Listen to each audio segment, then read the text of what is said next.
combine a Ram with a Raider? We don't know, but we'll find out together in a couple of hours. It is week number 7, as tonight the IBEW Local 1205 will present Friday Night Rivals, as this evening it is South Sumter against Eastside. Good evening, everybody, on a misty night in Gainesville. I'm Randy Reinhardt, filling in for Jeff Cardozo, who's on assignment with the Florida football team. Joining me is the All-American, Shannon Snell. And Shannon, this is a big game tonight in the district. Yeah, this is a huge game tonight in the district. Both teams 1-0, right? Rainy night here tonight, so kind of excited to see how this plays out. The elements are going to play a little bit of a part, so about to play some football. It's about to heat up on the field, Randy. That's messing up your hair already, by the way. Like that? Yeah. Let's take a look at Chef Shannon, what he's done for this contest tonight. He has created the Sonny's Barbecue recipe for success. Sonny's, we are barbecue. What are you cooking up for the Keys? Yeah, so we're going to talk first about Eastside. They're going to have to catch the dang ball. Last time we saw them versus Buchholz, had a lot of drop passes, right? Nelson Tamley was able to put it on the money, had a lot of drop passes. They're going to catch the ball tonight. They're going to have a chance to win this football game, and they're going to have to take advantage of opportunities. That is super important.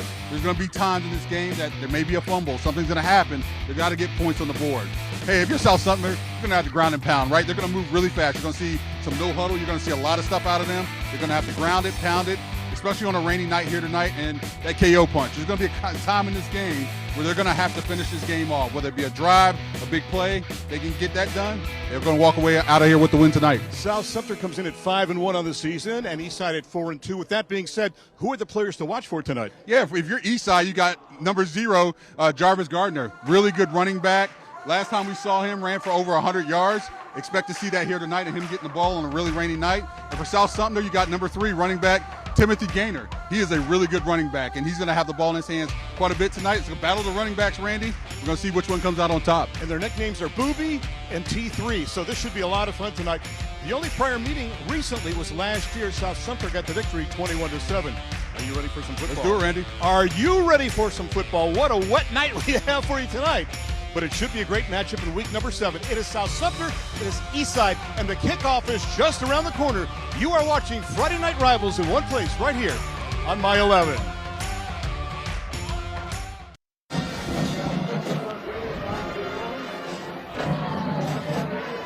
Welcome back to Citizens Field. It's time now for tonight's coin toss presented by Radiant Credit Union. Define your financial future. And you can see what's happened, and South Sumter has won the toss. They've deferred. With these weather conditions, what do you want to do in a situation like this to start the game? Run the dang ball, Randy. You got to run the ball. This is what has to happen tonight because of these kind of conditions. And a lot of times when you see, teams that play up north, where you're from, am I correct? Yes, sir. Okay. Teams up north that play up north, right? They're really good at running the football, right? They can't throw it around. These elements you got to account for them. And tonight, they're going to have to account for kind of like this swirling, misty rain. It's not lightning, there's no thunder, but there's going to be some little bit of a slippery football out there and some slippery footing. Yeah, that's why I wondered if you want to get the ball now, try to make a statement, or wait till the second half. South Sumter is going to get the ball to start the contest. So we will see what happens in this game tonight, because we mentioned how important it is in the region with these two teams coming into 1-0 basically, and 4-2 and 5-1 respectively. So we'll kick off in the person of the Rams, going from right to left in this contest. There is one thing to note, too, that we'll see in this game that we did not expect, and that is that Kobe Bailey will start at quarterback for South Sumter, because their starting quarterback, Milo Patterson, was injured this past week, and actually he was second string because Landon Sherman was actually the starter at the beginning of the campaign, and he went down with an injury a couple of weeks ago as well. Yeah, some wild stuff going on before the game, right? Injuries. And you always know the old adage, Randy, when one guy goes down, it's the next man up. So it's not going to be able to hinder. Still got to play football. It's your Sky Frog pre-service kickoff. Sky Frogs, stay motivated, and we are underway in week number 7. And the return going to start eventually from the 15-yard line out to the 17, and that's it. And that is where the return will start for the squad from South Sumter. As that time, scooping up the football is Makai Wolford. Yeah, Wolford had a little bit of a time, like scooping that up, and that's what we talked about, that slippery football. Normal circumstances, his rain's not coming down. He feels that cleanly, gets some yards, but going to have to protect the football tonight. And that miss, though, could be here throughout the contest, too. And although, when you look at it, South Sumter is a team, Shannon, that if they have their druthers, they would like to run the ball tonight and also probably do a lot of no huddle. It's kind of a dichotomy. They want to go ahead and control the ball, milk the clock, but not huddle as well, too. You don't normally see those extremes. Yeah, it's kind of like, it's one of those offenses that is kind of like an oxymoron, right? You want to open it up, you want to move fast, but a lot of times that's through the air. They're moving it on the ground. They move it pretty quick, too. Bailey, the quarterback to start the contest, will hand it off. Big opening to the right-hand side across the 20 to the 25-yard line. And that's the man you mentioned in the open. That is Timothy Gaynor, 5'10", 188, 54 carries, 576 yards coming into this contest. And they got to get him under control because you see those dreads flowing out the back of that helmet. They'll be looking at the back of him if he can get up that right, get into open field and take it the distance. And again, quickly to the line of scrimmage. They pick up nearly 8 on the play, 2nd down and 2 from the 25-yard line. They'll keep it on the ground this time around the left side and get it out to around the 28-yard line and might have enough to move the sticks. Yeah, and this is the offense that you have to be well conditioned.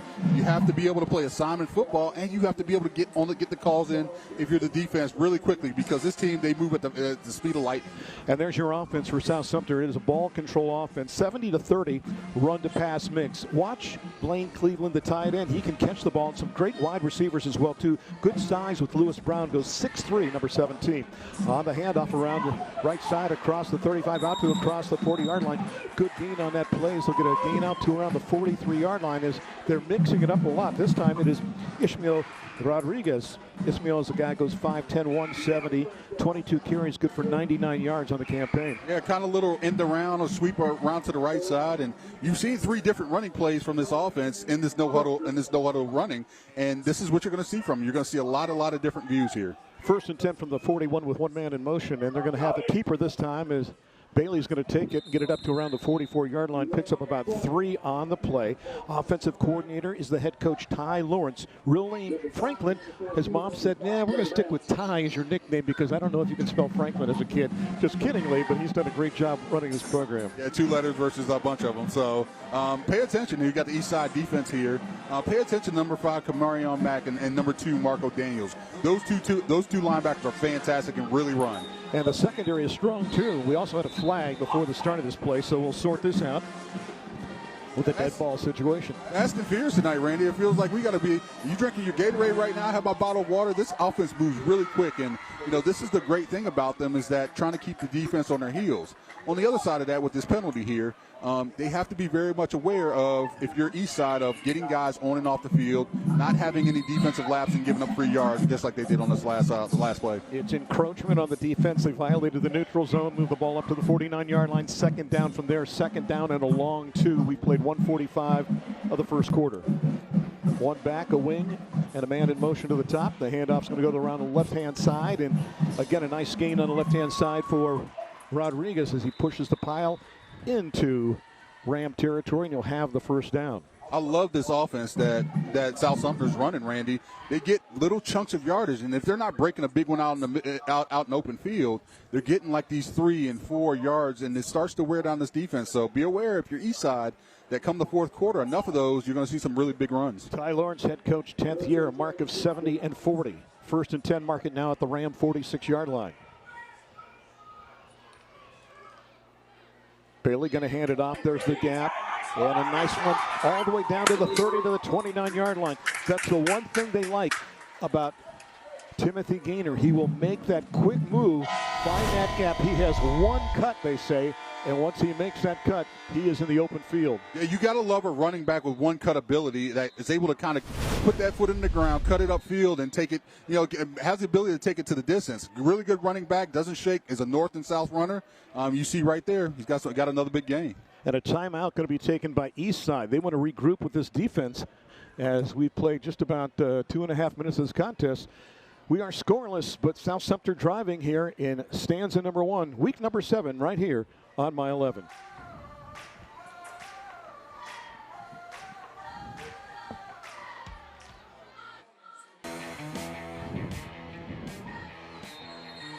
So Coach Gator Hoskins not happy with his defense, burns that timeout with the ball at the 30-yard line. Bailey shows like he wants to throw the ball, but instead keeps it good pressure from both sides, pitching him to the middle, and also good coverage in the secondary. He'll get the ball down to around the 29-yard line. That's about it. Yeah, you saw him trying to eye Beckham Wood down there, and you don't see South Sumter put the ball in the air a whole lot. I'm a little kind of confused coming out of timeout. You've been running the ball so well. Figure you continue to do it, but that shot didn't work. See if that play works from later in the game. Let's call it 2nd down and 10 now. Quick handoff in this direction in the backfield. Pick number 22. Veering around the left-hand side on the carry, and that is Gabe Savalona. Interesting story with Gabe. They have tried for 4 years to get him to come out for football. And finally, in his senior season, he comes out. A guy that's also a great baseball player as well, South Sumter. Hey, I used to love playing 2 sports, right? Basketball coach, football coach would fight over me. Obviously, football won. I could have been a heck of a basketball player, Randy. I'm not going to doubt you. Brown way wide to the top, 2 to that side. Now 1 man in motion with 1 back in the backfield from the gun now. The handoff is going to go to Gaynor, and he burrows his way down to around the 26-yard line. That's about it. Not a whole lot there. Yeah, now, and here you are. You know, that first play, that first down play kind of maybe came back to bite you in the butt a little bit, right? Try to take the shot. And, you know, there's probably times at that during the game, but the offensive line been doing a good job. You've been moving it for 3 or 4 yards at a time here. So, you know, 4th down, and looks like they're going to probably go for it here. Their kicker is Alejandro Cruz Garcia, who is 2 of 3 on field goals, but a long of only 28 yards. So. And they got the blessing of the wind to their back right now, Randy. But this is going to be a touchdown game. The team that gets the 6 points on the board is going to win this game. 4th down and a long 6. It's Bailey rolling, tucking, looking for a gap. He's going to get down to the 22-yard line, and that is it. They got him high, they got him low, and the guy that got him low on the play was Jaden Smith helping to make the hit. So now we'll turn it over on downs and give it back to the Rams. And sometimes in this game, obviously not exactly what South Sumter wanted here, but this is going to be somewhat of a game of field position, right? Teams that like to run the football a little bit, the winds are blowing. There's a little bit of slipperiness on the field, so field position is just as much as important as getting 6 points on the board or getting 3 points on the board. So good first drive by South Sumter, not what you wanted, but time to play some defense. And now it's time for Nelson Tambling, the biggest quarterback we'll ever see probably in Central Florida for a while at 6'6" and about 255 pounds. Yeah, big guy. Used to play defensive end, right? Came from GHS last year. Here he is this year. Guy with a big arm that can put it in good spots. So receivers got to help him out tonight, but you might have to keep it on the ground. You might see more of his legs tonight than he will his arm. From the 21, 1st and 10. On the handoff, big gap off the left-hand side up to the 27-yard line, maybe the 28. That's Booby Gardner on the carry. And Gardner just a sophomore. It's hard to believe when you look at his numbers. 56 carries, 442 yards, 7.9-yard average. And already on the campaign, he scored 5 times. That's a really robust average, 7.9 yards on the average. But here you go. That was an excellent job off that left side. A big hole opened up. You can pretty much drive a truck through there. But see Nelson Tambling right there. Going to be counted on. He's got to make good decisions tonight. He may have to make a throw or two here in this swirling wind. Gain of 7, 2nd down and 3 for Tambling and company. To the right-hand side, now cut back and across the 30 to the 35, all the way up to the 40 and maybe the 41-yard line. A nice first down will be garnered on that run, that time by Gardner once again. We talked about the first time we saw Eastside, and you mentioned it, they had so many passes that were dropped. I think it's because Tambling has that Nolan Ryan fastball as a quarterback. He's had to learn that changeup in the off-speed pitch as well. Yeah, sometimes a quarterback has to throw a catchable ball, right? Tom Brady didn't have the strongest arm in the world. What made Tom Brady is he threw nice, easy catchable ball for receivers in the right spots. Another first down, this time from the 40-yard line. They'll keep it on the ground off the right-hand side. Another nice gain out to the 47, maybe the 48-yard line. We'll call it the 47-yard line for a nice gainer that time. And Tambling and company have the offense moving. This is one thing, too, we noticed with Nelson in the first contest we did, as Gardner has a nice move in that play. But he has to go to the sidelines quite often and get the play. That really kind of wears out the quarterback. And Randy, we've seen that a lot this season as the games we've covered about quarterbacks running back and forth on the sideline. It's worked for Eastside. I think maybe it might have been their undoing in that first game of the season that we saw them against Buell's, but seems to be working for them now. We nearly had motion up front. 2nd down, and we'll call it 2 from the 48. Tambling gets the handoff, gets it across midfield. A nice gain on the play, and again they'll move the sticks. And look at the strength and the power. Wow. Defenders all the way inside the 40. Get after it. 35-yard line. Hello, rugby. Let me tell you something. This is attitude run, and if you haven't figured out what Gator Hoskins wants to do, he wants to establish the line of scrimmage. He wants to establish his offensive line, saying, "Hey, we're going to be dominant. We got to run the football, and this is what the heck we're going to do." And unbelievable run right there by Booby, just able to kind of get between the tackles. And there's 4 guys right there, and he's doing it by himself right there. So if you're South Sumter, got to do a better job of getting this guy on the ground, or he's going to hurt you. He's going to hurt you tonight. That's another UF Health first down. They talk about his speed and agility. That time you saw the power as he maneuvers all the way inside the 32-yard line. Cofield in motion. Again, it's Booby off the right-hand side inside the 30 and churns down to around the 25, the 24-yard line, carrying guys that are twice his size. And another thing about Tambling we saw too, remember the problem they had in that game against Buchholz? Bad snaps. So what happened? This guy that's quarterback and defensive end also became their long snapper too. Yeah, it was funny. We saw the change in the middle of the game that he had to step out and step back in. They had the 2 punts that went awry, and really that's where Buchholz took over the game and ended up eventually winning. So, you know, Tambling is a guy that can do a bunch of different things. They need him to play defense. He's there. Become probably a pretty good quarterback, and he's doing the long snapper duty. So there's a college looking for this young man at the next level. You got a guy that is kind of a triple threat. And a guy that has not played that much football, only 2 seasons of football. He was homeschooled for a long time and went to a private school. Off the right-hand side, they'll kick the handoff and get it down to around the 21-yard line, and that's about it on the play. Is that time it's Braden Brockington on the carry. Yeah, this is Eastside's plan. They're going to run this ball. You're going to see a ton tonight of Booby Gardner up the middle, around the edges, off tackle.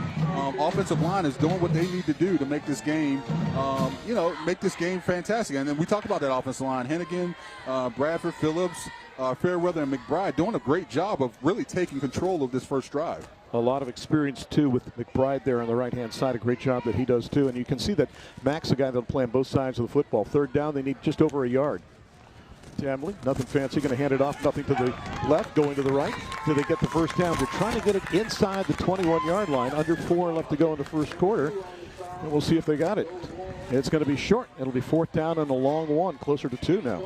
Yeah, nice job by Logan Ward coming off the edge right there. You send some people you put some people into the box, and you need to. All right. Well, obviously you had the ball ran down your throat for this entire first drive for Eastside, and got to do something different. For Logan, only the 2nd year ever that he's been playing football. All right, it's the brotherly shove. Can they make it work? I don't think he got that. They needed to get it inside the 21-yard line, and I'm not sure from this I'm not angle. sure he got that. Pushing, shoving, and this is the hard part. The officials have to try to sort this pile and ascertain where the forward progress of the football was. So each team now has gone for it on a 4th down in this first quarter. And here's the thing. If you're Nelson Tambling, I feel like he's going to get that. He needs to get that, right? You're 250 pounds, 255 pounds at quarterback.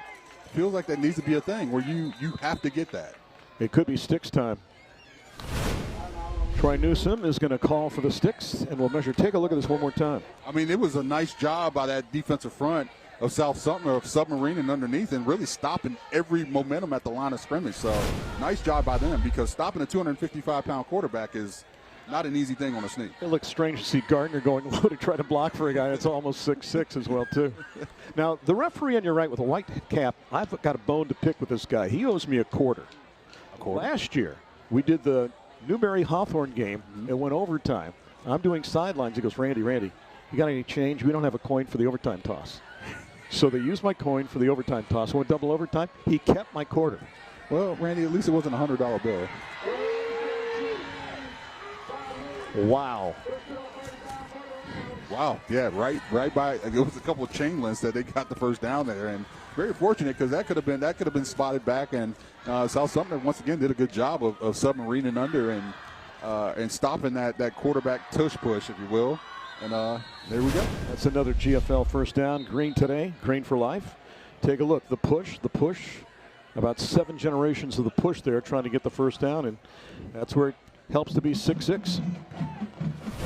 So 1st and 10 now from the 21-yard line.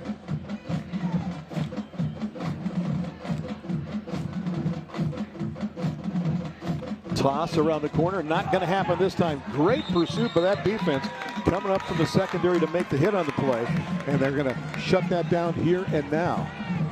Yeah, that was a shutdown play right there, and I got kind of like you feel like Eastside got a little cute right there, trying to pitch it out to that edge, and you saw Logan Ward come out there again, make another good play on that edge. There's your defense, and you talk about the guys up front. Watch the ends here, Lasky and Barnes. Those are the real deal, bookending that defensive front for the squad from South Sumter, and their D coordinator, by the way, has done a great job. That is Chris Gauntlet, who's also the weightlifting coach, 4-time state runner-ups. Tambling, rolling, looking, gunning back across, has his man, pass is complete, inside the 25-yard line, down to around the 22. And that'll be where the play ends as we approach 2 minutes left to go in the first quarter as the catch is made on the play by big number 18, Jordan Johnson, the tight end. Johnson doing a nice job getting his hands on that, pulling that in this rain. Also, a nice job by Logan Ward of breaking down and making that tackle for South Sumter. That could have been a bigger play. All right, it was a one-on-one tackle and one-on-one situation. He was able to get his hands on him and get him down the ground. It's his 12th catch on the season, now good for 95 yards. A big game for him was against Trinity Catholic, 4 catches, 67 yards and a touchdown. So third down now. Third down, they need about 13 now as the cheerleaders trying to egg on their team. Tambling across the left side, looks, and the pass incomplete. In the breadbasket of the intended receiver, and it falls incomplete. So now you face another 4th down scenario if you're the Rams. What did we talk about the last time? Just earlier in this broadcast, about what his receivers did, and the loss of Buchholz a couple of weeks ago is that Tamlin able to put the ball in right in his receiver's hands. You got to make that catch. You can't. And I understand it's raining, so don't get me wrong here. I understand those dynamics, but if you're a receiver, the ball hits you in the hands, you better catch it. Elijah Dressel. His range up to 45 yards, although the weather a bit of a factor here, so we'll see where they spot it. It's going to be a 39-yard attempt for Dressel. The snap, the kick. Does he have enough leg? It is no good. With 1:23 left to go in the first, and South Sumter will get the ball back. Yeah, South Sumter holds serve, and really nice drive there by Eastside, but came up short. So 1:23 left to go in the first quarter.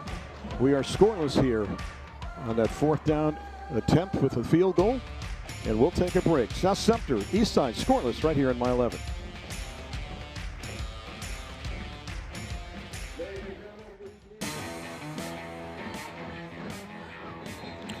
We'd like to take a moment right now to thank the fine folks at Sonny's Barbecue for feeding our Friday Night Rivals crew. Sonny's, we are barbecue. Barbecue, that pulled pork tonight was fantastic. I tasted the smoke, I tasted the rub, I tasted the sweet sauce, I tasted the mac and cheese, the beans. Sounds like I know a little bit about Sonny's, right? Sounds like you were a busy man pregame. A little bit. 1st and 10 now from the 20. Bailey rolling, running out of options to his right, now to his left. Circling the wagons, and now going to throw it. And luckily, he had a couple receivers in the vicinity. Boy, there was great pursuit on the play, and Bailey thought reversing his field was the elixir there, but it was not. Yeah, one thing this Eastside defense does is they run well sideline to sideline, so I wouldn't advise that, right?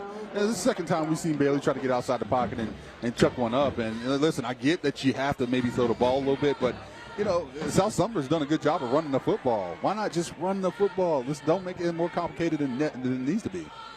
And they'll do it on this play. The guy coming around again that we saw earlier, Rodriguez, with the play, and he'll get it up to around the 23-yard line. Well, again, let's touch on the fact that, we've got Kobe Bailey, who's replacing Milo Patterson at quarterback. Patterson was 32 of 42 passing for 460 yards and 5 touchdowns. Bailey is, are you ready? 1 of 2 for 7 yards on the campaign. 1 of 2 for 7 yards. Nice. Well, let's see if he can make it more tonight, right? We saw number 2, DeMarco Daniels, able to make that tackle right there. Fantastic linebacker, able to really run, and he's going to be a guy that's going to be able to take care of those sideline-to-sideline runs here for South Sumter. Gainer the lone back for Bailey, and a 3rd and 7, still peering to the sidelines to get the play information. And the back judge lifts his hand. You've got 5 seconds to snap it, and they decide to go ahead and burn the timeout with 25 ticks left to go. A lot of concern there about what play to run, so they decide to opt to take the timeout, not make it worse than 3rd and 7. I think this is somewhat of a big play, right? Both teams hold serve in the first quarter on their first drive, but 3rd down and 7, big down, right? To try to maybe extend this drive a little bit, because punting into this wind and the way that the ball has been tonight, a little bit slick, a little bit slippery. You can never depend on special teams, even though it may come down to that here tonight. As a big guy, when you were playing, did you like this kind of weather, or did you hate it? I absolutely loved it because I knew my coach was going to run the football, right? And if you're an offensive lineman, you don't like running the football, guess what? You shouldn't be an offensive lineman. That's right. I'm just being real with you. So, it's in your hands. You're going to have an ultimate effect on the football game, and that's what for both offensive lines tonight, which have done a pretty good job at the line of scrimmage. Common opponent for both of these teams is Bradford. 28-7 Eastside lost to them. And on the other side, when you take a look at South Sumter, they lost to them 14-12. They actually led 6-0 in that contest, but fell 14-12. Went for 2 late to tie the game and came up short. Actually, they ran a play they had run earlier in the contest, so Bradford knew what was coming. Yeah, Brad, they should have beat Bradford, right? I mean, I think Bradford's, a team that you should expect to compete for state at the end of the year. But this, South Sumter team's 5-1, and a close loss to Bradford is pretty impressive. Around the left-hand side, there is nothing there. Boy, you talk about that defensive pursuit, and they come up with another huge play for the Rams. You can't run outside on these guys, and there's pursuit from the likes of big number 20 for Eastside, too, Brandon Good. And here's a guy, too, outside linebacker, 5'9", 160, and but a sophomore. Yeah, it can run. I told you, Randy, this is the one thing that they do really well is that they run to the football. They create problems. And, the best way to beat Eastside is to run directly at them, and that's what you saw South Sumter do here early in the first quarter. But now that they're running some of these outside run plays and some of these, boots trying to get, quarterback Bailey outside the pocket, Eastside's kind of countered that really well because they just have really good speed. Zeros on the clock, zeros on the scoreboard. We've played 1 quarter. We are scoreless in week number 7. We'll take a break and remind you, this is the IBEW Local 1205 Friday Night Rivals presented by Radiant Credit Union right here on My 11.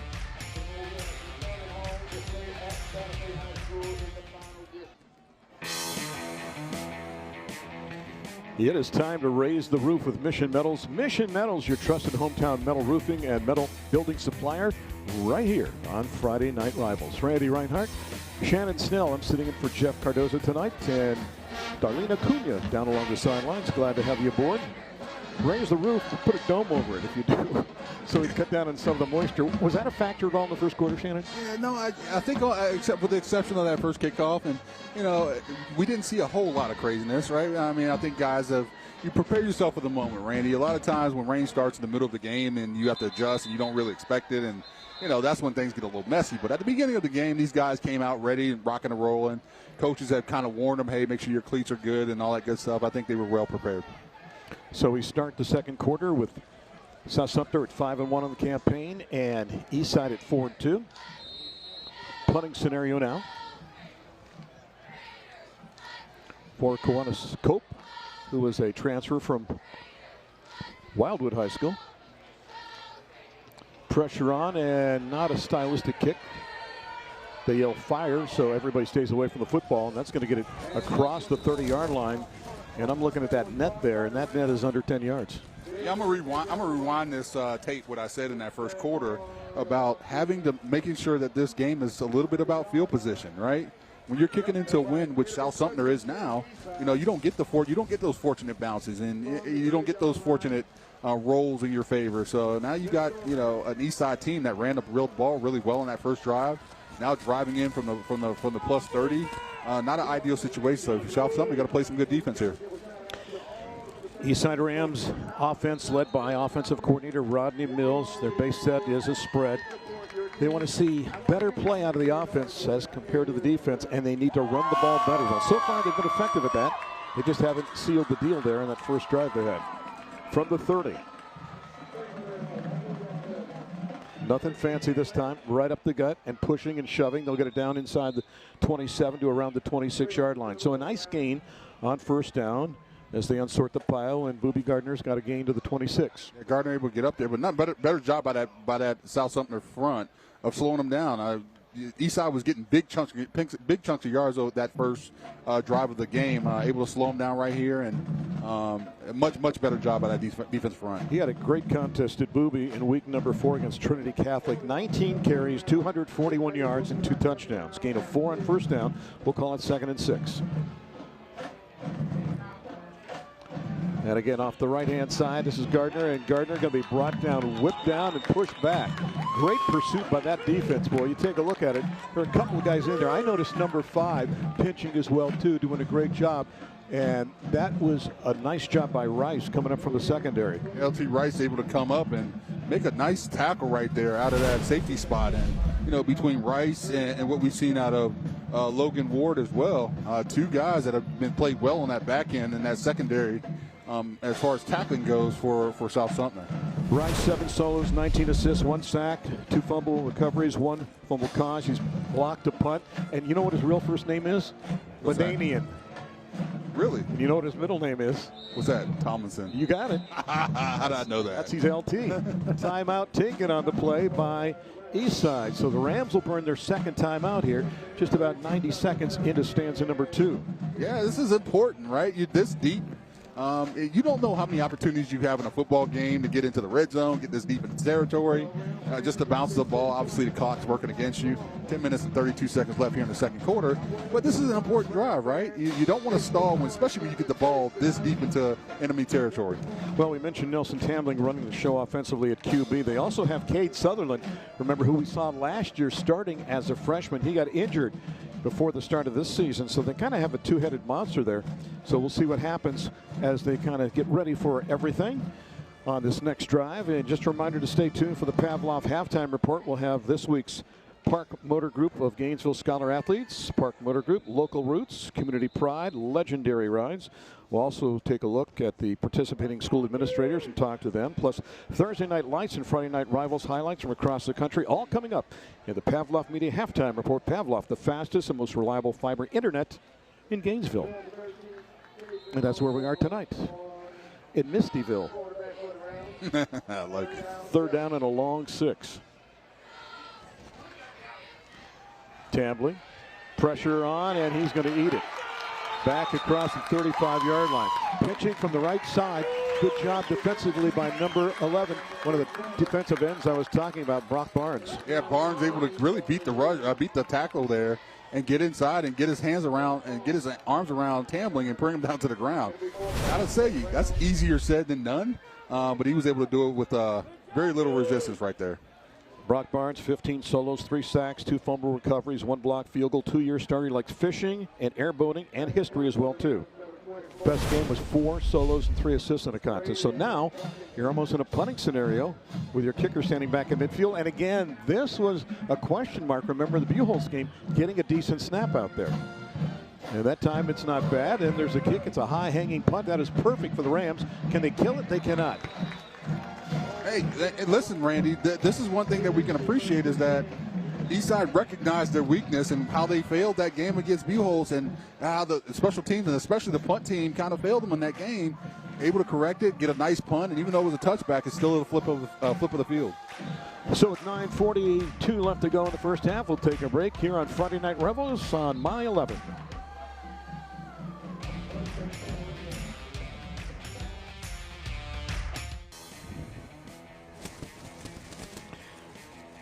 South Sumpter with the football now at the 20-yard line early in the second quarter. Shannon, for the latecomers, what have we seen South Sumpter do well when they've had the ball in offense? They ran the football well, Randy. I mean, once that first drive of the game, they sped it up. They got it moving.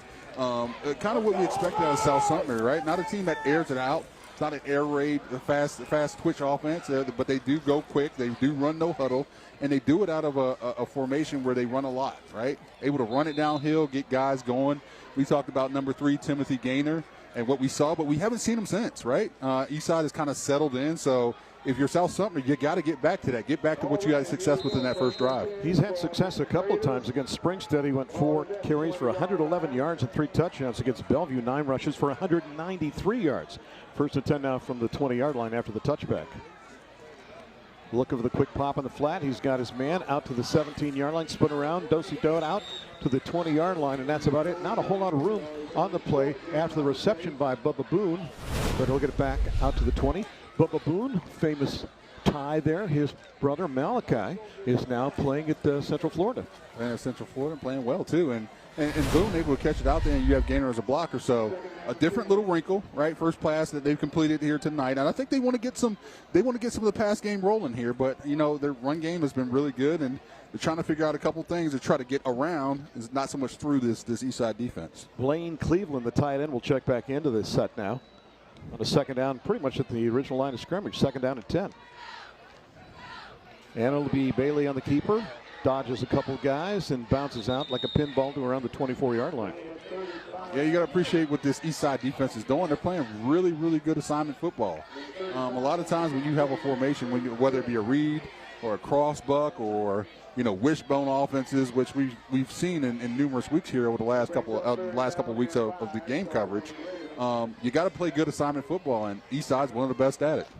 Under 8.5 left to go here in the first half. Third down. They need about a half dozen to keep the sticks moving and keep the drive alive. And there you go. And look out. There you go. Outside. T3 across midfield. And geometry works against him, and he heads out of bounds inside the 45. But there's a big gainer from Gainer. Oh my gosh! You finally give it to him. Like go to the bell cow. Go to the guy that's gotten you to really that's brought you to the dance, and you can see how he's that one-cut runner and just unbelievable vision right there to cut that back all the way across the grain. But if you're not going to give Timothy Gainer the ball, then you kind of say, hey, what are you doing? And sure enough, he makes you look smart, as he did right there on that last big run. Mack had a chance to hit him, just lost him, and now they have it 1st and 10 at the Rams' 42-yard line. Keep it on the ground again. It's Gainer again. Finds the gap off the right-hand side inside the 37 near the 36. Now, I appreciate this. I appreciate how South Sumter's calling this game now. They're running the ball downhill, right? You know the weakness of, if you were to pick a weakness against this Eastside defense, is between the tackles, is running straight downhill. Trying to run around them, run east and west is not a good thing. It plays into their strengths. Now that South Sumter's starting to establish a little bit of a rhythm, you see these big plays starting to be ran off. And they're halfway home. We'll call it 2nd down and 5. Under 8 left to go. First half. We are scoreless.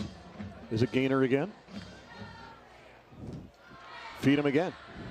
Inside the 35 to around the 33. We should mention, too, that, South Sumter runs a lot of the unbalanced line. Talk about that, if you will. The unbalanced line is great because it has the ability to pull another tackle in, to move people opposite over. So normal guys, you got a center, 2 guards, and 2 tackles, right?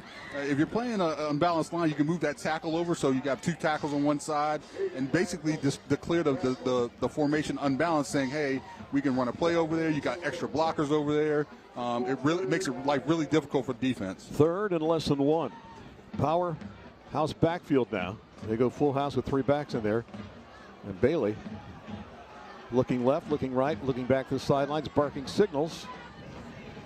And the last man through gets the handoff, and that is Gainer, and I don't think he got there. No, it's going to be real close. We'll see. No, really close. It's probably, that looks like it was no gain right there. And they're going to give it to him. They're going to move the sticks and say he got just enough. To me, it looks like it's been spotted in the same location, but the push, the shove, and he falls forward. He needed less than 1, and that's pretty much what he got. Yeah. And that one-cut ability that we've seen out of Gainer all night tonight, able to kind of get him inside and fall forward for a big first down. Another GFL first down. GFL first down means green today and green for life. 4. Stay single digits, hands it off to 3, and Gainer's going to push it inside the 30, down to around the 29-yard line.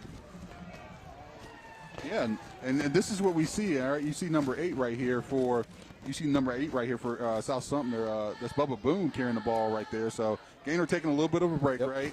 Boone getting the ball. So between 8 and 3, you're getting some big runs here. We talked about that offensive line too. Great experience too in Demarion Daniel, 2 years, the quick guard, then Jason Braswell, the center, 4-year starter, and then on the other side, the outside tackle, Xavier Massey, a 2-year starter as well too. This time it'll be Bailey. Oh, he ran into the middle of that defense and got brought down right there. Good job staying at home that time by 44, Xavier Manuel.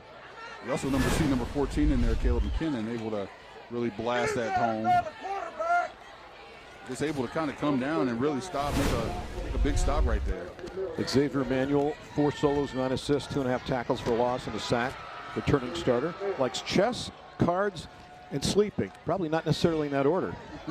On the quick dump out in the flat, the pass is complete. And to the outside goes big number 22 with a nice gain. So they go to the passing game and they get it out to Sabalona. Sabalona is one of the backs in the backfield normally. In fact, they go with the designation for Sabalona as being like a fullback. And Sabalona now gets the catch. That's his 10th on the season. Good for 84 yards. Unbelievable catch, fishing that off almost the top of the turf right there. But really nice hands in this weather, especially to be able to get that and get big yards and get that first down right there. Just inside the 20-yard line. It'll be 1st and 10 from there. We'll keep it on the ground. That is Gainer. Pushes the pile. down around the 17, maybe the 16-yard line. And Randy, you got to love that about him, right? That was a designated off-tackle run, and he was able to hit that one cut button, right, that L1 button, and really get up inside, or right trigger now, I'm sorry. Get up inside and get 4 good, decent-sized yards right there for something that was pretty much stuffed. Again, 3 backs in the backfield this time. Hand it off the left-hand side, and not a whole lot there. As Sabalona gets it, as we're inside the red zone right now. That would be the Call a Mattress red zone. Call a Mattress deals so hot that they built a fire station across the street. You figure this might be 4-down territory for South Sumter, right? You're deep. You've been pressing really well in the run game. I think this is 4-down territory. What's been a scoreless first half. 3rd down, we'll call it just less than 8 now. Inside the 18 near the 17-yard line. Is it Gainer time? It is not, unless he gets it in the flat. Pass is complete to the far side. That's Brown zigging, zagging, and fighting, and he's going to be shy of the sticks by about 1.5 yards. Yeah, and once again, I feel like this is 4-down territory. It always was. Brown puts him in a better spot to where the playbook's open. And a lot of times when you get the 4th and 5, 4th and 4, right, I think you have to put the ball in the air. But here you have Gainer, you have Bubba Boone that you can hand the ball off to, and the offensive line has proven that 2 yards isn't really a thing to him. And for Lewis Brown, that is catch number 12 on the season, 6'3", 172. This is a guy that's long and lean, but kind of green too. Hasn't seen a lot of time in the past as a wide receiver, and doing a great job now adjusting to the system. And a timeout going to be taken now on this 4th down with a 2:51 left to go in the first half, and South Sumter will burn their 2nd timeout in a rapidly played first 2 quarters. And with that being said, as they regroup, we'll pause for the cause as well too. 2:51 left to go, scoreless, and South Sumter is driving right now here on Mile 11.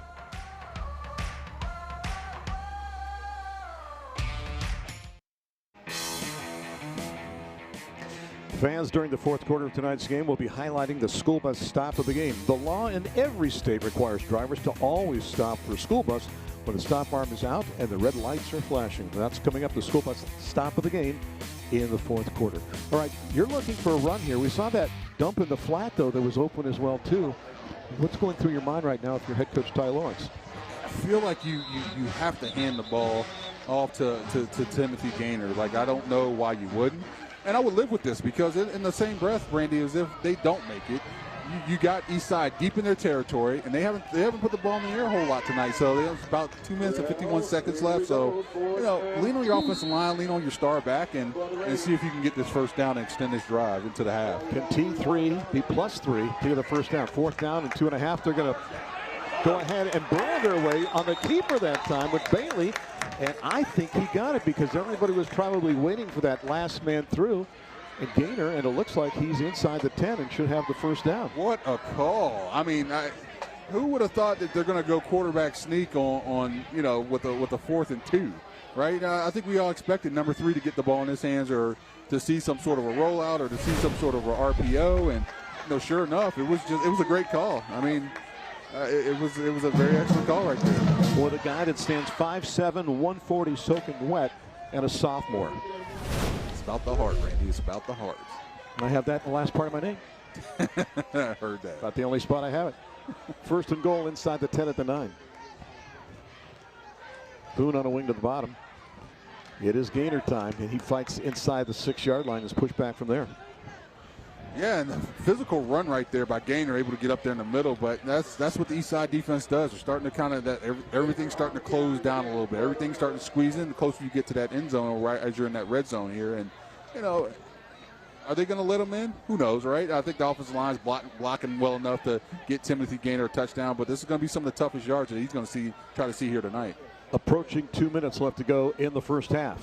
It's Boone in motion. And we've got whistles on the field. We've got a hanky.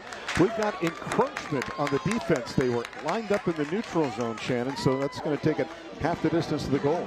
Yeah, not exactly what you needed to do right there. Giving away free yards. And it wasn't many, but, obviously when you get to this point of in a tight game, you get to this point of the field, like, you can't really give up these free yards. Right? That half a distance is a down. It's a down that you could have stopped somebody, that you could have made it a little bit longer, that you could have had that 3rd and goal be a little bit longer, an extra yard or 2. So now it's 2nd and goal from inside the 3-yard line. And again, in high school football, there is no offside. There's encroachment. Once you violate the neutral zone, the play is dead. 2nd and goal inside the 3, and they go with the full house backfield now. It's Gainer. He's got a gap. Can he get in? He's in. Number 3 is in for 6. That is a Radiant Credit Union touchdown. Radiant Credit Union, defining your financial future. I mean, we could have all called that out. I mean, Timothy Gainer able to go off that left side. There's a bunch of blockers in front of him, and guess what? You ain't tackling that young man with one guy on the goal line. He's going to drop his head. He's going to drop those shoulder pads. He's going to run through you, and he sure enough did, and got into the end zone for the first 6 of the night. It took until 1:50 left to go in the first half to dent the scoreboard for either team. What an excellent drive for South Sumpter of getting on the board and really eating away at this clock here in this second quarter. The snap and the kick is up and good by Alejandro Cruz Garcia, 5'9", 140, and a senior. Interesting story. He's a soccer kid, and Spanish is his first language. His uncle, Raul Rodriguez, kicked for the school in the past, so they work with him in the spring. He wasn't the greatest kicker in the spring, but he's come back and worked all summer, and now nails that for the extra point. Yeah, booted that thing out there on Waldo Road somewhere. So, I mean, clearly it's working, whatever they're doing. Don't forget, coming up in the fourth quarter, we'll pick our player of the game, courtesy of IBEW Local 1205. And thank you so much for the great work they have done working on our games all season. Their support has been second to none, so we appreciate all that they do in supporting our contests. There's Alejandro Cruz Garcia. I think his range is probably 35 yards. Been pretty good on field goals, 2 of 3 coming into this contest, and 26 of 29 on extra points. All right, your Eastside, you've got 150 left to answer. What do you do here? You're going to have to move the ball at lightning speed, and I know that sounds easier. That's easier said than done. That ball's on the ground. At the 20 got it back. Line, still fighting for it, and I think Sumpter has it. Yep, coming up with a football at the bottom of the pile is number 2. And that is going to give it back to South Sumpter, as once again covering that ball is Logan Ward. Yeah, Logan Ward. How many times we called his name quite a few times tonight, and that is the special teams. And we talked about what's happened with Eastside and what even in their game with Buchholz a couple weeks ago, how special teams has been kind of a deterrent. And tonight, you have to field that, and it was a live ball, and back to it goes to South Sumpter. Well, and he's a guy, too, that got an interception for a touchdown in that game against Bradford to make it close. A game they lost 14-12. In fact, that was the first tally in that contest for him. So now, well, you're in a great position with 1:48 left to go if you're South Sumpter to drain that clock and perhaps go up by 2 scores. It's Gainer time. There's that first cut we talked about, and it'll zig and zag him down to around the 25-yard line. Yeah, you got to appreciate the offensive line getting hats on hats, right? They're basically allowing Gainer to find his hole, right? If you get a hat on a hat in zone scheme where you're just basically blocking on the board, he's got. He can keep the ball front side. He can cut it backside if a defender over pursues. So really nice job of both the offensive line and Gainer being in kind of cohesion there. On a second down play, with the ball at the 25-yard line, they pick up about 3, second down and 7. Gainer again glides inside the 23 to maybe the 22-yard line. Now, if you're South Sumpter, you're going to have to speed it up a little bit, right? You got about 1:06 left in this quarter. Second and third down here, so you got to be able to move this thing a little bit forward a little bit, and you got to pick your plays wisely because this is really prime and premium field position. And you only have 1 timeout remaining as well, too. Third down, the quick pop, the pass is bobbled and finally caught by Brown. That was third bounce fly there. If we were playing baseball, made the catch. Did he get to the sticks with 42 ticks left? Yeah, it looks like he kind of played hot potato with himself there for about 2 or 3 seconds, and sure enough was able to pull that in, and looks like he stopped the clock as well.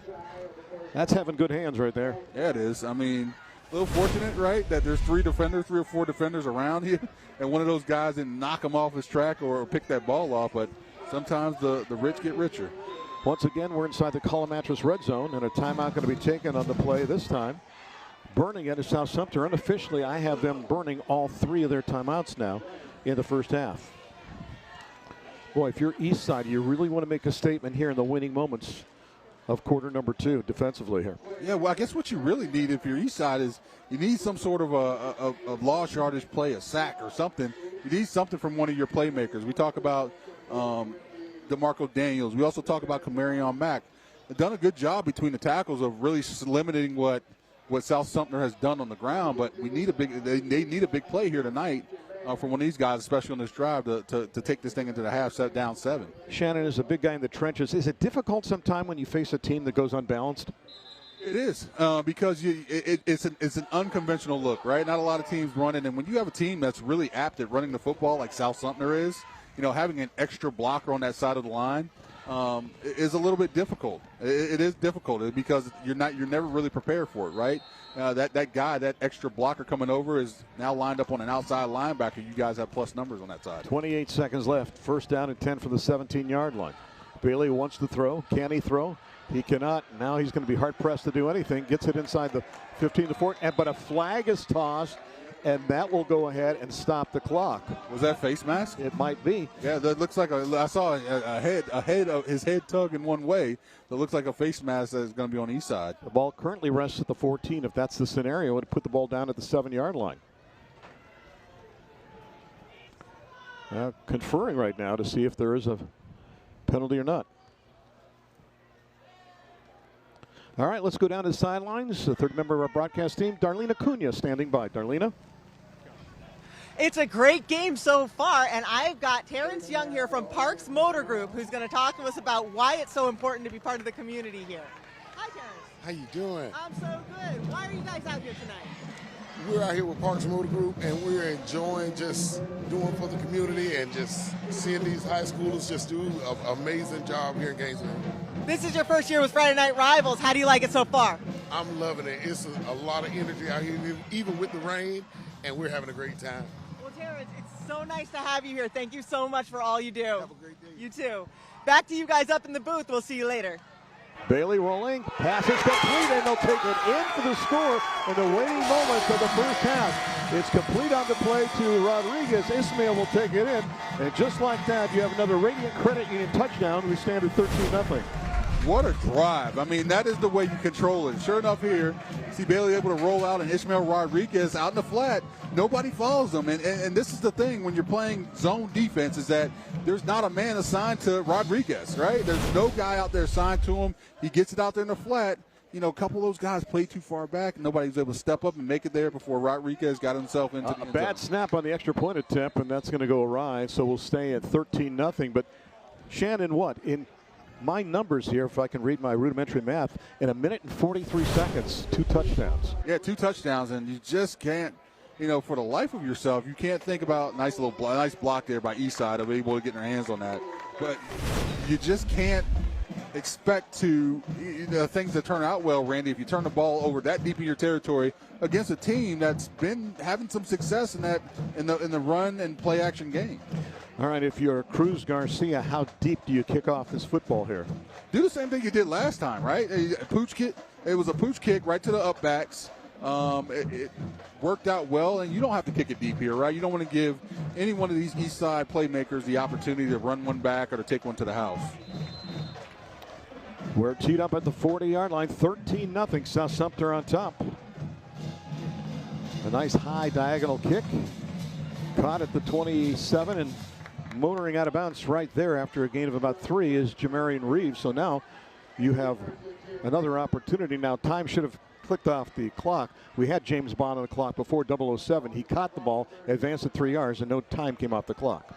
Yeah, no time came off the clock, but if you're I think at this point in time you concede and just go on into the half and regroup if you're Gator Hoskins. Your defense played a really good half of football, right? Yeah, they played a great half of football, but then all of a sudden, with about 3 minutes left in the second quarter, you drop down 2 scores, and that's the game. That's what football does, Randy. It's a game of momentum, and the momentum's right now with South Sumter.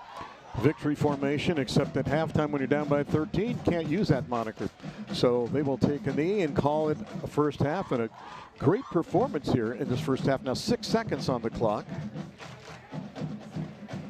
Troy Newsom, our referee, talking to the Rams.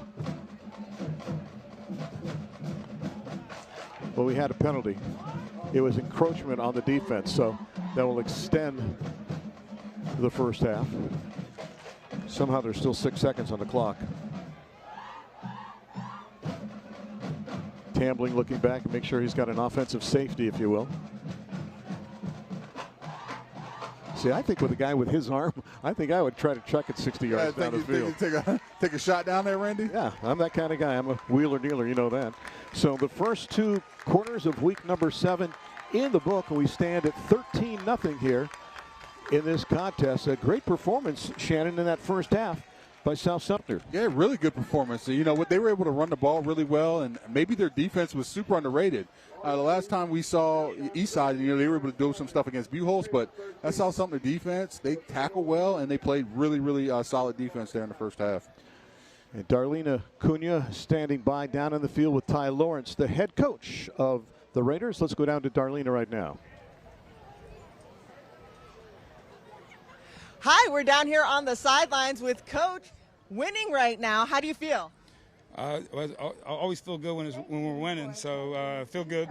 We still have a whole second half left.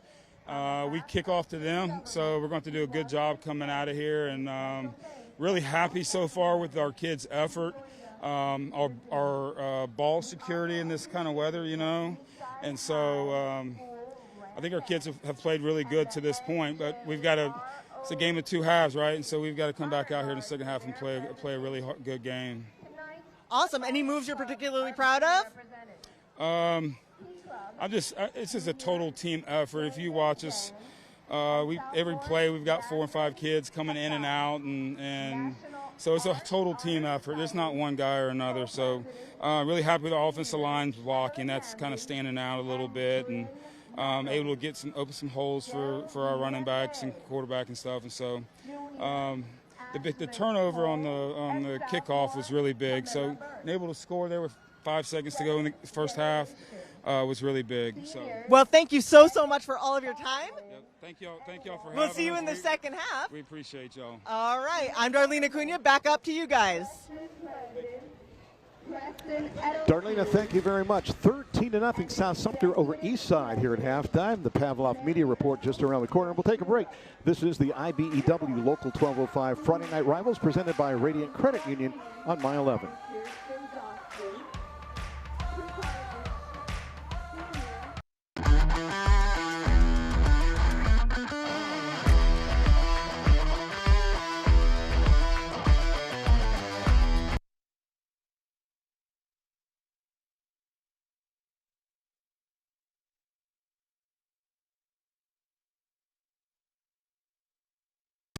Parks Motor Group of Gainesville is proud to present the Scholar Athlete of the Week.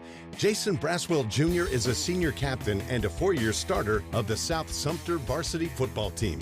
He's also a member of the weightlifting team and was the 2025 2A weightlifting state runner-up in the 238-pound weight class, as well as placing 4th in the 2024 1A weightlifting state championship in the 219-pound weight class. With a 4.88 GPA, Jason is dedicated to his studies as well as his athletics. He's a member of the National Honor Society. In his free time, Jason volunteers at his school by assisting with technology and by distributing laptops to students over the summer months. He also helps the South Sumter girls weightlifting team. Jason regularly gives back to his community by volunteering at local thrift stores. This All-Star is now entered for a $5,000 scholarship at the end of the season. Congratulations to the Parks Motor Group of Gainesville Scholar Athlete of the Week, Jason Braswell Jr. On behalf of Parks Motor Group of Gainesville, congratulations on all of your hard work. I'd just like to say thank you for this opportunity, and it's an honor to be up here. I'd just like to say thank you to all my friends and family. We're out here with the principal of South Sumter High School. Sir, team's doing real well tonight. How proud are you of your high school? Oh, real proud. I mean, that was a great half. And, the kids were playing, they're battling, and super proud of their effort. It's quite a hike up here. How's the drive? It is a bit of a hike, but it's it's good to come out here and support the kids and just to be a part of this. They seem really excited. Do you have any programs or anything you want to highlight that South Sumter offers? We have all sorts of things to highlight, but I mean we don't have enough time for all of that. But we just have a great group of kids, and like I said, you're getting to watch some of this extracurricular that we have with the sports, and but we have all our CTE programs and just different organizations and clubs that a lot of these schools have. But we just have a great group of kids and a great support and staff, second to none. Darren, thank you so much for talking with us. It's a pleasure to have you here. We're going to go to a break, and we'll be back after that.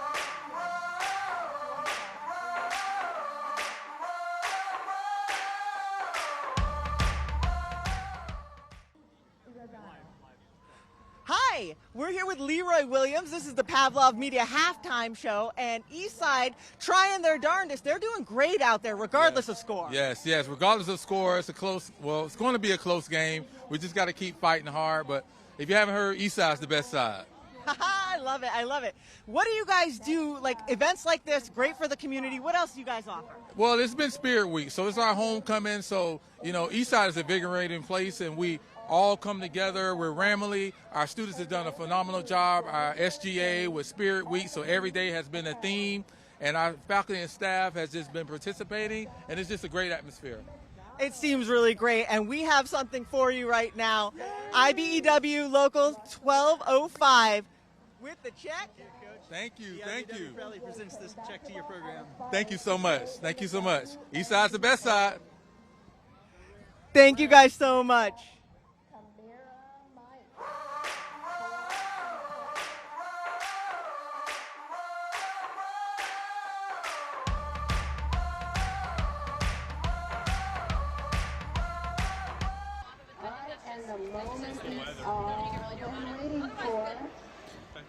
And welcome back to Citizens Field. Randy Reinhardt alongside Shannon Snell. Shannon, an exciting first half, and if you're Eastside, a lot of work to be done in the second half. Yeah, a ton of work. We have it was a rainy night here tonight, and I'm just kind of excited to see what happens here in the second half. Well, 13-0 the tally right now in this one. And we'll see what happens. South Sumter comes in at 5-1, Eastside at 4-2 on the campaign. And South Sumter, impressive. They were able to move the ball down the field, and you wondered kind of when they went away from the run if that was the best logic. But the last 2 minutes, you always talk about that 2-minute scenario, the last 2 minutes of that first half owned by South Sumter. Yeah, it was kind of like, it was such a puncher's fight, right? Each team, each defense throwing their best shot. And, we thought we were going to see a 0-0 game going in the half, but all of a sudden, South Sumter just said, okay, time to quit playing around. They did a nice job of handing the ball off to number 3, Timothy Gaynor, and got himself into the end zone, and then got a kickback on a fumbled kick on the kickoff, ensuring kickoff, and were able to take it in for another 6 by Ishmael Rodriguez to finish off the half. So what was a competitive first half now has turned into down 2 scores. If you're Eastside, you got to figure some stuff out. Well, you wonder if Eastside can do the same thing with Boobie Gardner. Feature him like Gaynor was featured, find the openings for him. And then you've got Nelson Tambling, who's got an all-world arm.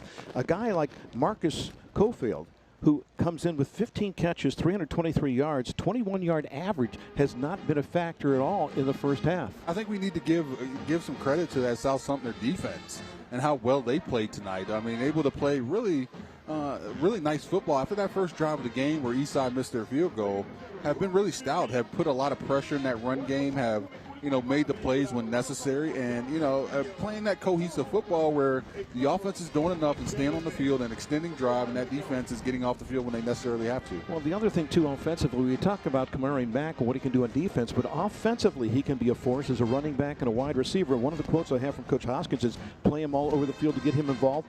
Great after the catch, so we'll see if that happens in the second half. 13-0 the tally in this one. We'll take a break, and the second half just around the corner right here on My 11.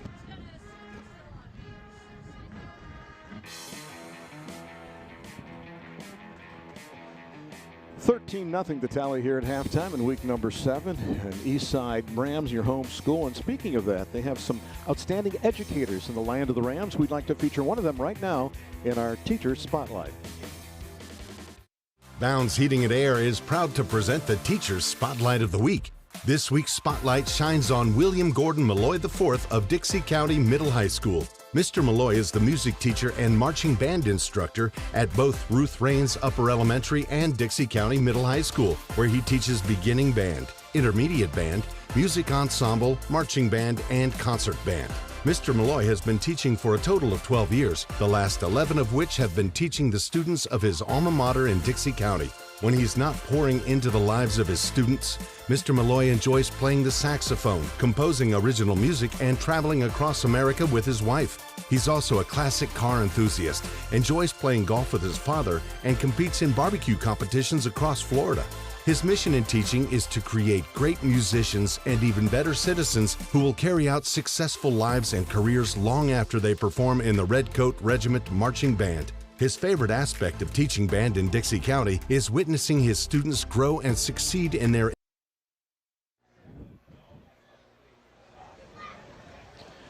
Just about ready for the start of the second half. 13-0 the count in this one. We talked about what happened in the first half. It was the last 2 minutes that were so prophetic for South Sumter to come in and get 2 tallies late in the first half. And we talked about some of the offensive weapons. And for Eastside, that is what Coach Hoskins has been talking about. The offense, they have the weapons. They just have not been able to put it together recently. So you're looking for that, magic potion in the second half. Now, if you're South Sumter, I assume you're in a scenario here where we talked about that ball control game and maybe slowing down the pace a little bit. They were going to slow it down if their defense, had to deal with 3 and outs or anything like that. But I think in a situation like this, you can now say, okay, we'll go ahead and huddle. We'll take our time with the plays and just try to shorten this contest up by 2 touchdowns. You got to feel good if you're in a position with South Sumter's in, is that you can go into a pure running game, which you do really well, right? You don't have to really put the ball in the air.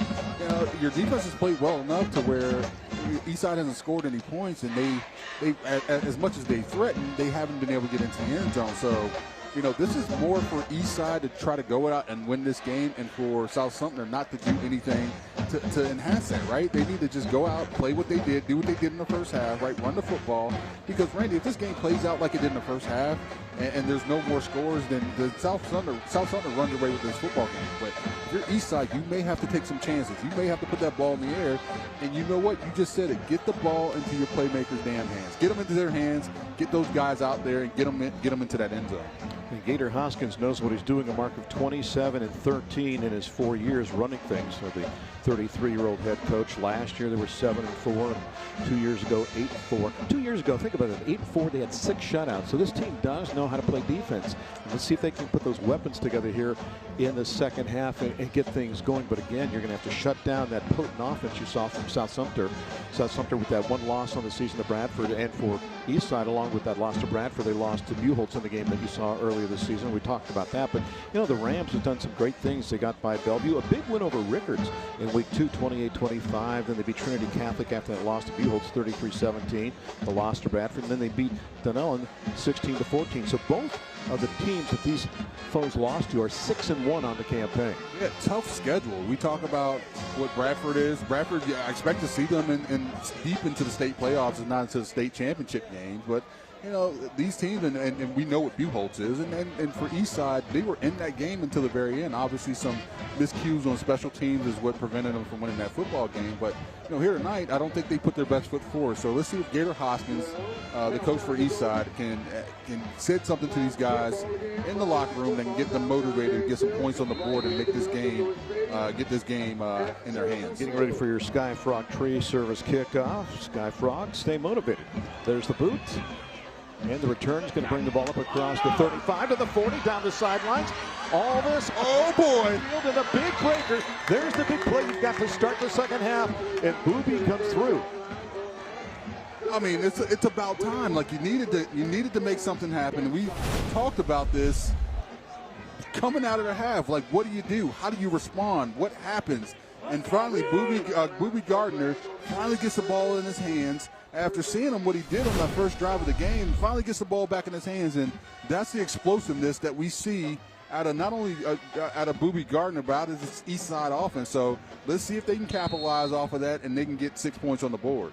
Still 24 minutes to make it happen. Big game in the district as well for both of these teams. 1st and 10, deep in South Sumter territory at the 31-yard line. Nelson Tambling, your quarterback. Look at them standing next to each other. Tambling and Gardner. It looks like father and son. You ever seen what's that movie with Danny DeVito and Arnold Schwarzenegger? Twins. There you go. Inside the 30. Tambling on the keeper. Tough to bring a guy down that's big, and he can move too. Gets it inside the 23-yard line down to the 22. You know, he went to a couple camps at Nelson Tambling, and one of the things he learned to do was how to slide. In fact, they have a camp that teaches sliding.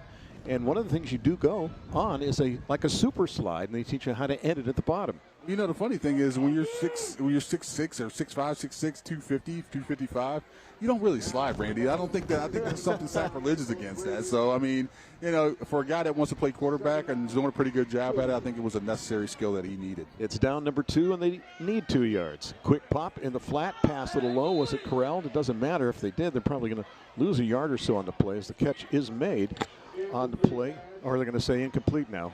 This was intended for Jameer McCarthy. Yeah, I feel like this is going to be 4-down territory. Such a big play that happened right there, and you know, as good as this. Oh, he did catch it. Yeah, they looks like they gave it to him. And for the South Sumter defense, I think as good as they've been, this is as deep as Eastside's been since around the first quarter of the game. So you got to get something out of this 4-down territory if you don't get it here. All right, now they did not say it was complete because they moved the ball back from the 24 to the 23. So we go back to a 3rd down and 2 scenario here. Quick pop, and it's deflected and nearly picked off. Quick pause on the play for the Raiders, and that's number 11, Brock Barnes, the big defensive end. Barnes already has a sack on the night, and you know what? When you see the defender kind of ease back, and he was able to get his hands up in that pass lane and almost pick that ball off. And listen, he gets his hands on that, and he's able to run under it. He's going to be running for a bit before somebody catches him. Young man in Barnes, who started playing football in 8th grade. So 4th down and 2, you're down by 13. You're looking at a 39-yard, maybe 40-yard field goal, I assume. This is going to sound weird, but maybe on 4th down you actually run the ball here after a couple of pass opportunities. Hello, like you have Boobie Gardner in the backfield. Like, why haven't you handed the ball off to him? You had 2 downs to do it to get a 1st down. Try it to the top, and a whistle before the start of the play. And the Rams will take a timeout. Maybe a quarterback draw. We saw Tambling able to get some big yards on that one run of the first one of his first plays here in the 3rd quarter. Why not send a big 255-pound dude up the middle and maybe a lead blocker? Maybe if you're not going to run Boobie Gardner, maybe you send him as a lead blocker and Tambling get behind him. So 1 minute into the second half, a lot of activity already. Eastside with that big kick return by Boobie Gardner got it down to around the 31-yard line on the return. So they'll go ahead now and contemplate what they want to do and burn a timeout. Well, it's time right now to raise the roof with Mission Metals. Mission Metals, your trusted hometown metal roofing and metal building supplier, right here on Friday Night Rivals. The weather, I think, dampened kind of not only the spirit but the size of the crowd here tonight, especially for the home squad. But South Sumter always travels well. I was told that, and, you know, they go back down through the years and the coaching legends that they've had there in the past. And, you know, this team and this program is used to winning. And, of course, you go back to the legendary coach Inman Sherman, who was around for some 34 seasons. And you've got Coach Lawrence now, who's in his 10th year as head coach, but he has been an institution of that school now in year number 28. So big play here. 4th down and a long 2.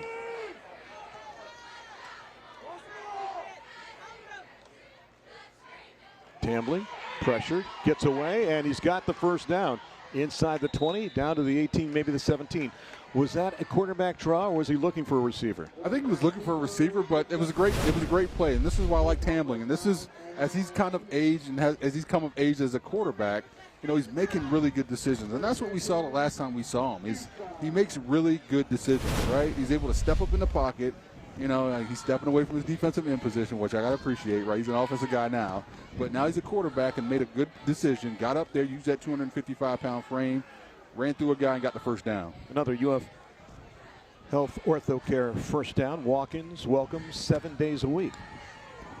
The quick pop, the pass incomplete. Will set up a 2nd down with 1:35 into the second half. Yeah, he threw that fastball, that Nolan Ryan fastball that you talked about, Randy. And sometimes you got to listen. That was on the outside. It was probably in a good spot, right? He kind of could have located a little bit more inside on his receiver, but got to slow that ball down. Sometimes not every throw requires full-on heat. 2nd down and 10 now. The ball inside the 18-yard line. As we're inside the Call Mattress red zone. Call Mattress deals so hot, they build a fire station across the street. See if it's Gardner time here. Nope. Tambling, running for his life, looking and throwing downfield, up for grabs. Is it caught? Oh my gosh! It's a touchdown. Can you believe that play? It's caught by big number 14 who snares that. That is Caleb McKinnon. McKinnon makes the catch for the touchdown. Another Radiant Credit Union touchdown. And just like that, on a play that looked busted, they hit the board. Look at this. Tambling able to roll to the right, not only be able to put that ball on a rope, but what an even better catch right there by number 14, Caleb McKinnon, for a touchdown. I mean, that play looked dead in the water. It was actually really, really good coverage right there by South Sumter, but all of a sudden, this is what you needed if you were Eastside. A drive that lasted, your first drive of the third quarter took about 1 minute and 43 seconds off the clock, and you cash in for 6 points. Dressel for the 7th point. It is up. It is good. Well, Shannon, that's where it's an advantage to have the Nolan Ryan fastball. You got that kind of strength in your arm when you're rolling and running for your life. Yeah, if Mr. Tambling's listening to this, I take that back, all right? Maybe that fastball is exactly what you needed. Call Shannon after the game. 13-7.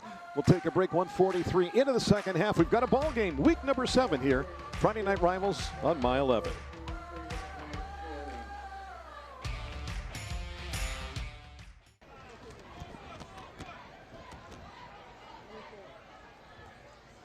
And it's time now for the Tree Frog kickoff. And here we go, down the sidelines and out of bounds. So we'll have a penalty flag on that, and it'll be good field position now for the squad from South Sumter to start their drive here. 1:43 into the second half, and see if Eastside's defense can play off the offense in that score, Shannon, and make something happen as we march the ball out to the 35-yard line after the kickoff went out of bounds. They're kind of a mood killer right there, right? Such a great job there by Tamblin hitting that big touchdown pass, number 14, Caleb McKinnon. But here you go. The defense should be hyped up after a really big touchdown on that board. Gainer on the carry, Mack on the smack. Let's see what you did there. Mack on the smack. You like that? Yeah, I like that. Big play right there, and this is what you're going to have to do. Now the deficit has been closed down a little bit, so if you're South Sumter, you got to get back into your offense. You got to run between the tackles. You got to hand the ball off to number 3, Timothy Gainer. So you're going to have to be able to get some big yards here and push this ball, try to flip this field. I'll do it again. Brown goes down. The pass there hits him at the 40-yard line, and boy, the pursuit there is just waiting for him. Big number 7 and his friends. That is Javen Goner coming up, and Comer helping to make the hit right there. So they're going to call it a loss of 2. Forward progress only got him out to the 38, they said. So I think it's a bad spot there for South Sumter. There's that good old Eastside defense, Randy, and it was a bad spot, but there's that good old Eastside defense of, they play really well east to west. These guys run sideline to sideline. That's how they're taught. Gator Hoskins preaches it, coaches it, and sure enough, these guys are really hyped up right now. And a timeout going to be taken by South Sumter. So these teams burning their timeouts left and right early here in this second half. I think that tells you how much they think about the importance of this contest and each and every drive, Shannon, here in a game that means so much in the district. Yeah, so much in the district, and not to mention, Randy, it's really, really a tight contest here. So does that come back to bite them in the butt? Does that come back to get them in the end with these timeouts? Now, during the fourth quarter of tonight's game, we'll be selecting the IBEW Local 1205 Player of the Game, the International Brotherhood of Electrical Workers Local 1205, powering a brighter future. Thanks to Lanny and everybody that works with the IBEW for their support. And, they're looking for that young, hungry person that wants to help society and also learn a trade as well, too. And, boy, it's a win-win combination if you can work with the IBEW, especially Local 1205. So the timeout is taken, and 9:14 left to go here in quarter number 3 on what's turned out to be a decent weather event here in the second half, at least. Nothing like the first half where it looked like we combined San Francisco and London all in one. Yeah, sure enough. I mean, that rain was coming down. It was coming sideways, and it looked like something out of a movie, right? But all of a sudden it's calmed down. It's nice and cool. And these guys are putting on a really nice show out here tonight. They're going with a couple wide at the top now. And tied into that side as well, too. That unbalanced line offensively. Kobe, they looking, tucking, running, And they grab his jersey and bring him down right at the 42-yard line. Yeah, kind of like a design quarterback run right there up the middle, and they're going to punt this ball away, and you got to feel good. And what a nice stop by that Eastside defense of, really playing the solid assignment football, something that you've seen out of them numerous times here tonight, and giving their offense another opportunity to put more points on the board.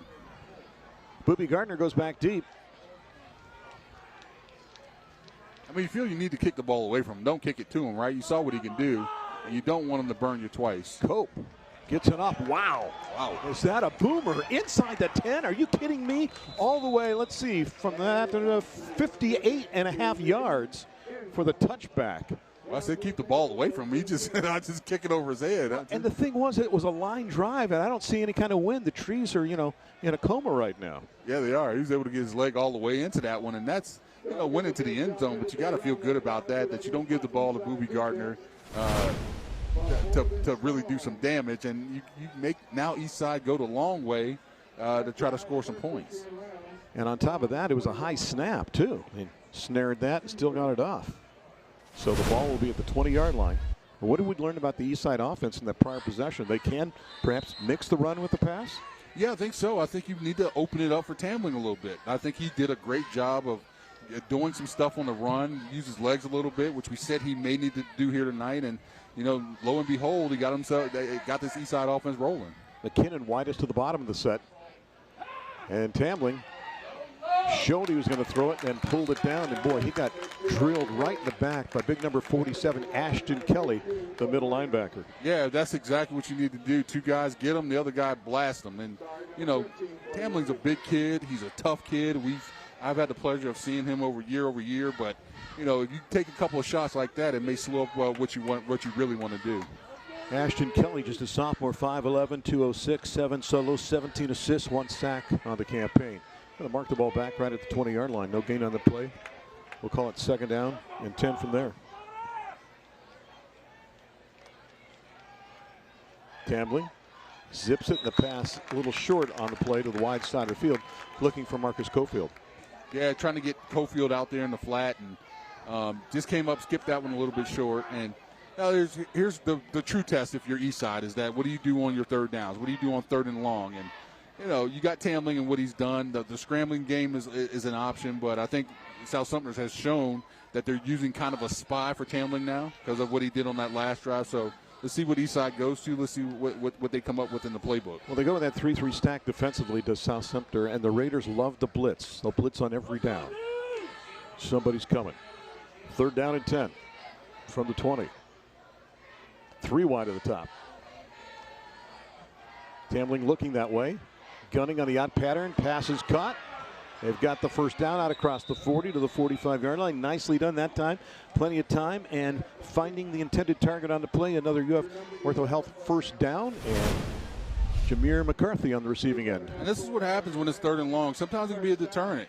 Tambling able to get it out there, but when you play soft coverage, right? When you're playing back, playing the sticks, sometimes the stuff underneath is open.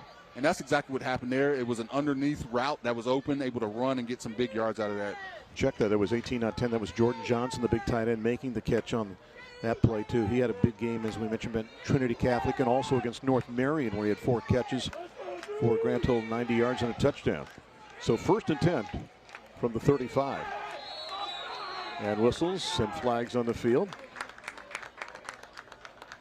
And we have a false start on the offense.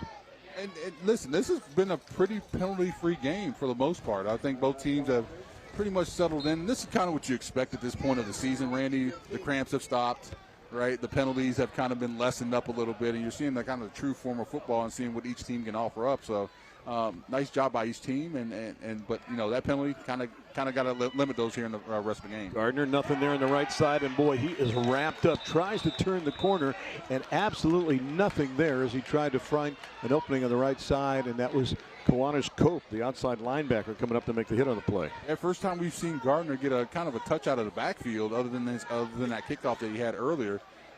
They stuffed that. Obviously, made it a point of emphasis to try to slow down what he's been able to do here in the first half and the second and third quarter. Mark it back to the 29-yard line. It's going to be 17 yards they need for the first down now. A little bit different than the 3rd and 10 that they had, but you know, listen, you got to be able to play the sticks, right? Come up and make a tackle if you're South Sumter. You have Mack one-on-one to the top. Do you go that route? Tamling's going in circles and brought down. Pressure got to him at the 26-yard line. Good job by that Raider defense in staying home.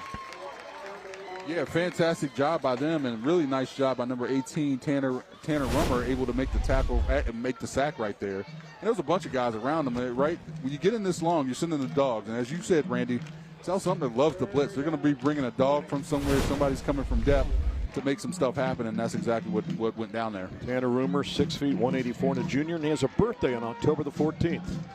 So a punting situation now. Or is it? I guess it's 3rd down still with that penalty. And a tip pass, and it's nearly intercepted on the play. Tipped and nearly picked off on the play. And I tell you what, there was plenty of real estate if big number 2, Logan Ward, could repeat what he did against Bradford. Boy, tip drill, if you know. A tip drill happened right there, and sure enough, it almost got picked off and taken to the house. I mean, there was going to be air opportunity and nothing but green grass right in there for number 2, Logan Ward, to walk that into the end zone. And now a punting situation for Braden Brockington. Good snap. There's the kick. And it's going to take a Raider bounce back across midfield and be down around the 46-yard line. So they've tilted the field halfway through the 3rd quarter, up by a touchdown and looking for more in week number 7, 13-7. Eastside trails South Sumter. We'll take a break right here on My 11.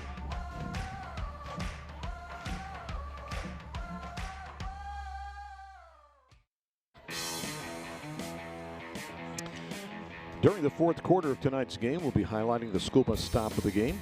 The law at every state requires drivers to always stop for a school bus, but when the stop arm is out and the red lights are flashing, you must stop. So keep that in mind. Our thanks to the folks for supporting that. Nice little public service reminder. Well, speaking of a stop, this is what this Eastside defense is going to need here, right? They need to find a stop. And this is going to be a drive of the game for them, right? Don't want to go down 2 scores headed into the 4th quarter. The defense needs to come up with another stop, and they've been playing really good defense all night. Quick pop. Brown's got it at the 40-yard line and brought down right there. Not a lot of yardage after the catch, but makes a nice one there before DeMarco Daniels in coverage makes the hit. Look how quickly Daniels was able to get there. That's a linebacker, folks. That's a guy that can get after it. And sure enough, nice little throw out there, able to catch that. Duke one defender, but Daniels able to close in on that pretty well and get him to the ground. And Brown prone on the field right now at the 46-yard line, so they'll tend to him and see how he is feeling with 5:41 left to go, and took a solid hit. Lewis Brown, 6'3", 172, and a senior, likes hanging with his family. English, playing football, basketball, baseball, and track. His granddad played football at Kansas State. His aunt played hoops at Florida Tech, and his brother played basketball at Daytona State. He's a transfer from Wildwood. It's only his 2nd year, Shannon, playing football as well, too. His 2nd year playing football, so he's still got a lot of growth left in the sport. It was funny. I remember when I was younger, Randy, I couldn't play Pop Warner, but I played junior high school and got in middle school, and then I got into high school. Some guys that say, hey, I've only been playing this for 2 years and look physically imposing like this kid does, that's actually pretty impressive. How big were you at the age of 8? At the age of 8? Wow, I had to go back, maybe 20 years ago? And try to figure Times 2, but anyway. No, I mean, were you a big kid? I was. So it was funny because I grew 6 inches over one summer. Right when I was 8 years old, I was a smaller kid. Right, I think really my growth spurt happened when I was from 12 to 13, and I went from 5'10" to 6'4". Wow! I only knew that because my brother was 5'10", and I kind of towered above him at a certain time. So, really weird how that happened. The Life of Shannon, part 2 coming up. 2nd down, the 40-yard line. Keep it on the ground. Gainer, not to the right, off to the left, maybe. Flag on the play. He's going to get a yard or 2 as he dances back. And now we've got a hanky to stop things at 5:35 left to go. Yeah, it looks like it might have been a little bit of holding in the middle of that. Troy Newsom, our referee, says, indeed, that is the case. My senior year, I grew from 5'6" to 6 feet, but I was still the prototype for the Louisville Slugger. I was a human stick, I went from 5'6" and 125 to 6 feet and 130. That was it. Your officials, by the way, referee Troy Newsom, your umpire is Bernard Douglas, your line judge is Calvin Williams, the linesman is Ruben Williams, the back judge is Jaquez Harris, the electronic clock operator is Pam Archer, and the play clock operator is Claude Bonds. Second down, and a Baker's dozen, just more than 13 from midfield. And we got whistles, and with 5:35, we're not going to start anything here. Yeah, we got a face mask. Now you got the penalty monsters coming out. If you're South Sumter, what was a promising drive, and you started this driving plus position, right? You were on Eastside side of the field, their side of the 50, and all of a sudden 2 penalties have put you back quite a bit of ways here on second down. After the false start, Rodriguez in the slot. Bailey coming over to talk to one of his wide receivers in the play. That's Terrell Poiser. He is wide to the top, 2 to the bottom, 1 back in the backfield. It's Gaynor. And Bailey now peers the sidelines. Back judge now raises his hand for a 5 count, and now another penalty. It's delay a game. When the hand goes up for the back judge, you got 5 seconds. The hand went up. He looked to the sidelines one more time, did Bailey, and when he did, he ran out of time to snap the ball. I mean, you're playing bingo here, right? You delay a game, you got a false start, you got a face mask. For a team that's done so well here in the first half and here in at the first part of the third quarter of controlling the penalties, South Sumter doesn't look like they're doing such a hot job here in the third quarter. Second down, just about 25 now. Gaynor gets it, finds a little gap, shoots through the 45, midfield, picks up 11 on the play before he's brought down. So a nice gainer, but they still have a long way to traverse on this third down play. Good hit on the play made by Eastside, the purse of number 3, Orion Ellis. You see Gaynor once again able to hit a nice one cut right there and get up there for some pretty decent yards and making this third and manageable. And the one thing that's happened here, not that they do it a lot, but with a different quarterback, the deep pass has kind of been taken out of the playbook for South Sumter. Third down and long.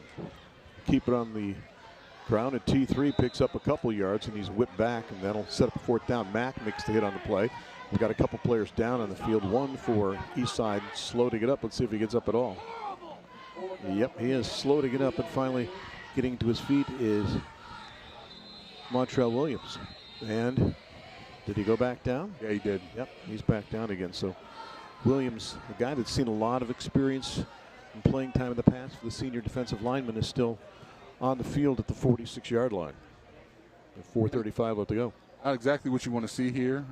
Hopefully he'll be okay, but kind of was trying to get up there, laid back down. Looked like he got caught up in a wash there, which is a bunch of players around. So they will attend to him as Eastside tries to bounce back down 13-7 in this contest. And you talk about the lineage of Harold Gator Hoskins, too, when you think about it. 2010 graduate of Eastside, played quarterback and safety at Eastside, All-State in 2008 and 9, played tight end at Marshall, 99 catches, 1,300 yards, 28 touchdowns. Was assistant coach at Union County High School, and he was actually ranked as the number 6 prospect in the 2014 NFL Draft. In 12 and 13, he led all D1A tight ends in touchdowns. So he knows the game inside and out, doesn't he? He does. Yeah, he's done a great job here at Eastside, right? We're talking about, him having that college and pro lineage and being able to kind of, have that tutelage for all his guys. And I'll tell you what, they respect the heck out of him. And he's done such a great job with this program, such a great job of getting these guys to believe and being a real contender year in and year out here over the last couple of years. See what Kiwanis has on his toe this time. The last time he kicked it 59 yards. Boom. Oh, my goodness. Goodness gracious. Into the end zone again. That one was a mere 46 yards. I mean, they got a nice little weapon right there. I mean, got to show the punters some love, too. Wow. I mean, that's impressive, too. This is a guy, too, who can also be a receiver and an outside linebacker. He comes into this contest with over 55 tackles. And last year when he was at Wildwood, he led the team in tackles, 45 solos, 3 assists, 5 tackles for loss, and interception. He also caught 19 passes. He's already been offered, by the way, by Bethune-Cookman. Nice. Well, I mean, and here's the thing. Here's what exists if you're Eastside, is that you got to figure out how to be able to have a sustained drive against against this South Sumter defense. They've done a good job tonight and of really shutting down the initial looks, right? The initial throw lanes of Nelson Tambling and the initial runs of Boobie Gardner. So let's see if they can continue that here in this third quarter. Would you contemplate running on first down? The last couple possessions, I think they put the ball up on first down. Now they're going to do it again. Quick pop, and again, you talk about the fastball. I think that one just slid beyond Marcus Cofield. I don't think there's anything wrong with the route concepts that Eastside's running. They have some wide open guys, but unlike what we've seen before, Nelson Tamlin's a little bit off, right, throwing that fastball. His guys haven't, there's been a couple of drop balls here tonight. So these guys got to get a little bit more in sync. You're going to need the passing game. I think you can't just expect to run the ball with Boobie Gardner and Nelson Tambling and expect to win this football game tonight. You're going to have to hit some passes, and they're going to have to be completed. And then it was second down and 10. Little fake, Tambling, guns across the middle, pass incomplete. Looking at a play for Johnson, his tight end, and again zings it in there. It'll be third down and 10. Once again, listen, that ball should have been on the money. Tambling put that a little bit in front of his tight end right there, and sure enough, it almost got picked off. It went right between two safeties. So if you're Tambling, you got to put that ball in a better spot, right? They're giving you the opportunities. There's some open shots here. You just got to be able to hit them. Coach Hoskins likes to say, we're only as good as we practice. And that's why he was concerned about the offense. They haven't practiced that well. And at times I think you can see that miscommunication or misconnection perhaps on the offense. A little out of sync still. Yeah, just a little bit. And see, they still got time to get it together, but this is going to be an ideal opportunity, especially this deep in your territory. And a timeout going to be taken with 4:27 left to go. Taken by Eastside. Down by 6. And they will burn a timeout unofficially. I have them taking 2 already in this third quarter in the first 8 minutes or so. So they'll have 1 remaining for the rest of the regulation of this contest. Yeah, wild move. That timeout is going to be needed. I feel like in such a close game like this, but we'll see how this plays out for Coach Hoskins. So 13-7 the tally in this one with 4:27 left to go. As you look at the South Sumter huddle near side, and now you go inside the huddle with Eastside trying to get something to go. Their offensive coordinator is the one and only in his 4th year, Rodney Mills. Both of these coordinators, offensive and defensive, both came in with Coach Hoskins to run the program, and they've done a very efficient job here. So now they've got a third down and 10 from still at the 20-yard line. Again, a triad to the bottom, 1 wide to the top. Tambling, rolling, gunning downfield, and overthrowing at the 40-yard line. Nearly picked off on the play. A little too much arm on that one as he was looking for Cofield. That'll set up a punting situation now. Yeah, Tambling threw a Super Mario Brother fireball over there, and that one was hot. That one got to bring that down. Got to give your receiver a little bit of a chance. And when you're under pressure like that and trying to throw on a run, I get it, right? But you don't want to sell those too high, because I feel like if you're South Sumter, that's what you want to do. You need to get Tambling off his spot and force him to throw an errant throw so you can try to pick that ball off. Rel Poyser on the coverage. His brother Zach is starting safety over at Miami.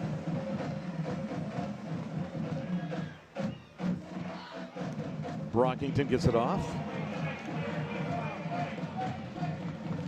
And not the kick he wanted. Probably going to be down right around the 36-yard line. So not much on that one, about 16 yards, and now a short field again now. So we've been kind of playing this chess match early in the second half, Shannon, looking for one of the teams to come through. We had the one tally in this quarter already by Eastside when McKinnon caught that 17-yard touchdown pass, but otherwise it's been back and forth. Yeah, but that's a win for that. That's a win for South Sumter's defense, is that you forced that punt, and that punt was super short. Not like some of the other punts we've seen here tonight. Super short, and now you're 35-plus going in if you're South Sumter. And you have yet to get really into your offense, right? We have yet to really see everything that we've seen from Timothy Gaynor and what else have we seen from Bubba Boone. So I think they're going to put the ball in the air a little bit more here, but they need to get back to that running game. Bubba's in the backfield now, and he'll get the handoff and go nowhere. Waylaid back of the 40-yard line. Tried to turn the corner. Big number 56 is happy, and he should be. A great job of that defense as David Bradford and company come through. Yeah, Bradford beat him to the spot. I mean, able to kind of get into that rush lane or get into that run lane right there, get some penetration, and that's the number one killer for outside runs, Randy, is penetration. Able to get there before the spot, before the running back, and was able to get him down on the ground. Second down, and they lose about 4 on the play, 2nd and 14. Gainer's back in, and he's got the handoff and just puts his head down and tries to get about 3 yards. The ball, they say, is free, but I think they're going to rule him down. It was scooped up on the play at the end there by number 6, Galen Miller, name we might remember from last year. He played as the defensive end for Gainesville. I also believe he's a minister as well, too. He is, and man, you are on the money tonight. Well, with that being said is that, it looks like being a minister and all, it looks like this South Sumter offense is going to need a prayer because it's been 1st and 2nd down here, haven't got a lot out of this. And now here you are. You're trying to figure out, hey, what are we going to do? Like, you had such great field position, and this is what they need to take advantage of, right? It's the kind of same things existed against Bradford. Good field position, sometimes didn't take advantage of it, and here we are. Misdirection on a 3rd down and 11. They'll get the ball inside the 35 to maybe the 34-yard line, and that's about it on the play. Well, I mean, and do you punt this away? I feel like you need to, right? You probably don't have the leg to get it there for a field goal, but kind of a wasted drive right there if you're South Sumter. Like, you got the ball in such great position. Maybe you're just saying, hey, listen, we're just going to rely on our defense until Eastside can figure out something to beat us. But listen, it's a one-score game. It's not easy. It's not peaches and roses right now. Jalen Pearson on that carry. Well, Cope could kick this ball into the next county. See if he's got any touch. Goes for the sideline, goes for the angle. Inside the 10, inside the 5, and dribbles into the end zone for the touchback. So we keep playing ping pong here. We'll go back the other way from the 20 with 2:11 left to go in the 3rd. Now you keep knocking on the door, somebody's eventually going to answer, and that's what you feel like what's going on with South Sumter is that they're doing a good job of controlling the narrative. They're doing a good job of controlling Tambling and controlling Booby Gardner. But eventually, you knock enough times, somebody's going to answer that door. There's going to be a play that happens. I think if you're Coach Hoskins, you got to dial up something that's at least going to get you out of the shadow of your own end zone. You kind of play putting Mack in the backfield, perhaps too. Yeah, I think you have to kind of put your playmakers. We haven't seen a lot of these guys other than Matt, other than Gardner, and other than Tambling touch the ball tonight. Maybe we see something a little different. Somebody else takes a shot here. Although Booby's in the backfield right now, next to Nelson. Quick pop, pass is complete, out to the 25 to the 26-yard line. So that time they do again throw on a 1st down play. It's complete, and they'll pick up about 6 on the play. Hit is made by big number 13. That is Beckham Wood after the catch by Jameer McCarthy. This needs to be somewhat of a slow, subtle drive just to kind of walk this ball down the field. Hey, get 1st downs, move the ball, right? If you have to punt this ball away, you need to get it out of the shadow of your own end zone. You need to be able to flip the field here if you're Eastside. Gardner time. Booby's got the acceleration. Oh, boy. Oh, boy. Midfield. Booby 40 to the 30 to the 20 to the 10 and falls forward to the 9. There's the big buster they needed. I told you keep knocking. Somebody's going to eventually answer, and that's what happened. Booby Gardner able to get that ball and almost take that to the house right up the middle. A fantastic job blocking by the middle of that offensive line. And you're going to watch here, everybody washed down, tackle turns back out for that linebacker, and Gardner just takes that right up the middle. We are inside the Column Mattress Red Zone. Column Mattress deal so hot they built a fire station across the street. 1st and goal for the 9. You got to give Kiwanis Cope give him a hand for being able to chase down Booby Gardner in the middle of that field like that. Like, he turned on that speed and was able to save that touchdown. From the 9. You give Gardner a rest here? No, I feel like you got to give him the ball. He got you down there. You need to give him the ball. On the handoff, spinning, churning. Maybe down to around the 7-yard line, perhaps to the 6 with the forward progress. And you got to be tired after that. Yeah, a huge run right there. And, if you're Gardner, listen, the great backs, the guys that playmakers want the ball, Randy. And I wouldn't be surprised to see Harold Hoskins. I wouldn't be surprised to see him run this ball, 3 or 4 straight times to try to get into the end zone. 2nd and goal for the 6.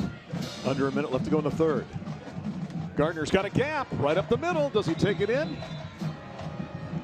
He is shy of the goal line. Wash, rinse, and repeat. I don't think you should change the. I don't think you should change the recipe right here. We talk about the Sonny's recipe for success. Well, the recipe right now is to send Booby Gardner back up the middle and let him get this touchdown. Quickly to the line of scrimmage off the left side. He takes it in for the touchdown. Boy, they were rapidly up. They went no huddle. And with 16 seconds left to go, we are tied at 13 here in the third quarter. Boy, oh boy, what a run, what a drive by Booby Gardner. He really took it over, Randy. He took that entire drive over, and that offensive line did a fantastic job of opening up the necessary holes to really change the narrative of this football game. Big extra point here after that Radiant Credit Union touchdown. A chance to take the lead. Elijah Dressel to give the Rams a lead. Snap, kick, plenty of leg. It is up, and the kick is good. Well, we've got a new game, don't we? What happened? What happened, Randy? We talked about everything that's happened in that first half. How Eastside let the last couple minutes of that half go, then all of a sudden, right, lightning in a bottle. We've seen what Nelson Tamlin has done, and also we see what that guy right there, number 0, Booby Gardner has done, and they put this team on their back, and here we are. Take a look one more time. Off the left side from a yard out, Gardner takes it in, and think about it. If you're a latecomer or a Dodger fan, this is the place to be because it didn't happen early. In the end of the second quarter, we got a touchdown. That came with 7 seconds left to go, and with 16 seconds left to go at the end of the third, we get another touchdown. We stand at 14-13. And this is the way it should have been, right? We got two teams, really good football teams, now about to take it to the fourth quarter, battling over a 1-point game, and the team that obviously executes the best, the team that has the stamina, the team that really wants this football game is going to win, is going to walk out the winner here tonight. Gene Duffy Massey ready to kick it off. He kicked it off in the first half too. Another Sky Frog kickoff. Plenty of time left in this game. Boy, we've gone back and forth, back and forth. There's the kick. And it's going to take a weird hop and scooped up right at the 10-yard line. Up to the 24-yard line, a return of about 14 on the play.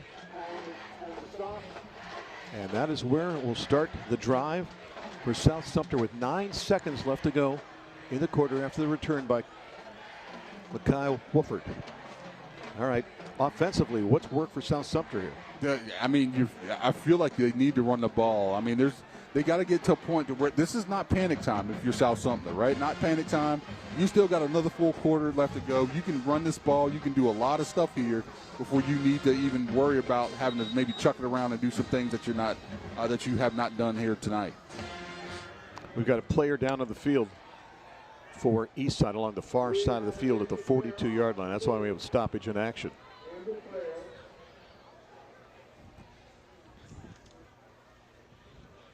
So we're hoping it's just a minor scenario.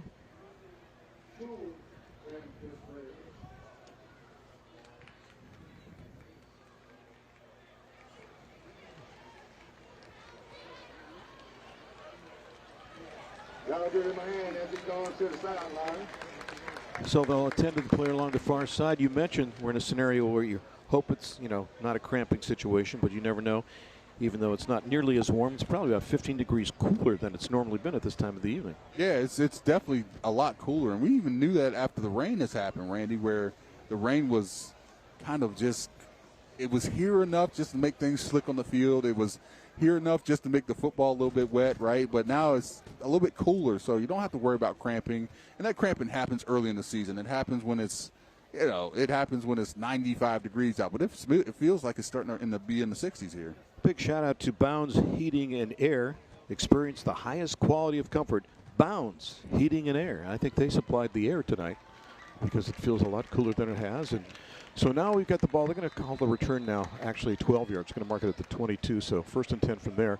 And again, remember the situation offensively at quarterback for South Sumpter. You've got, in essence, the guy that's third on your depth chart as your quarterback now. Landon Sherman started the year, 16 of 31 passing, 132 yards, 15 carries for 52 yards and 2 touchdowns. He went down with an injury a couple of weeks ago. Then Milo Patterson got injured this week. He was 32 of 42 passing for 460 yards and 5 touchdowns. So now you've got Kobe Bailey, who came in 1 of 2 passing for 7 yards, 15 carries for 25 yards. Yet they're right in this contest with 9 ticks left to go in the third quarter. Bailey wants to throw, guns downfield, has his man, pass is complete. Nice throw and a good catch out to around the 38-yard line. Yeah, there you go. If you're South Sumter, nice throw, nice catch. Kind of the execution that you're kind of expecting them to have here on this drive, and you're about to pull up in the first. You're about to pull up here in the fourth quarter, and we're seeing what they can do here. Lewis Brown hauls it down, and that will end quarter number 3. What a fourth quarter awaits us. 14-13 Eastside over South Sumter. Back with the conclusion of this contest right after this here on My 11.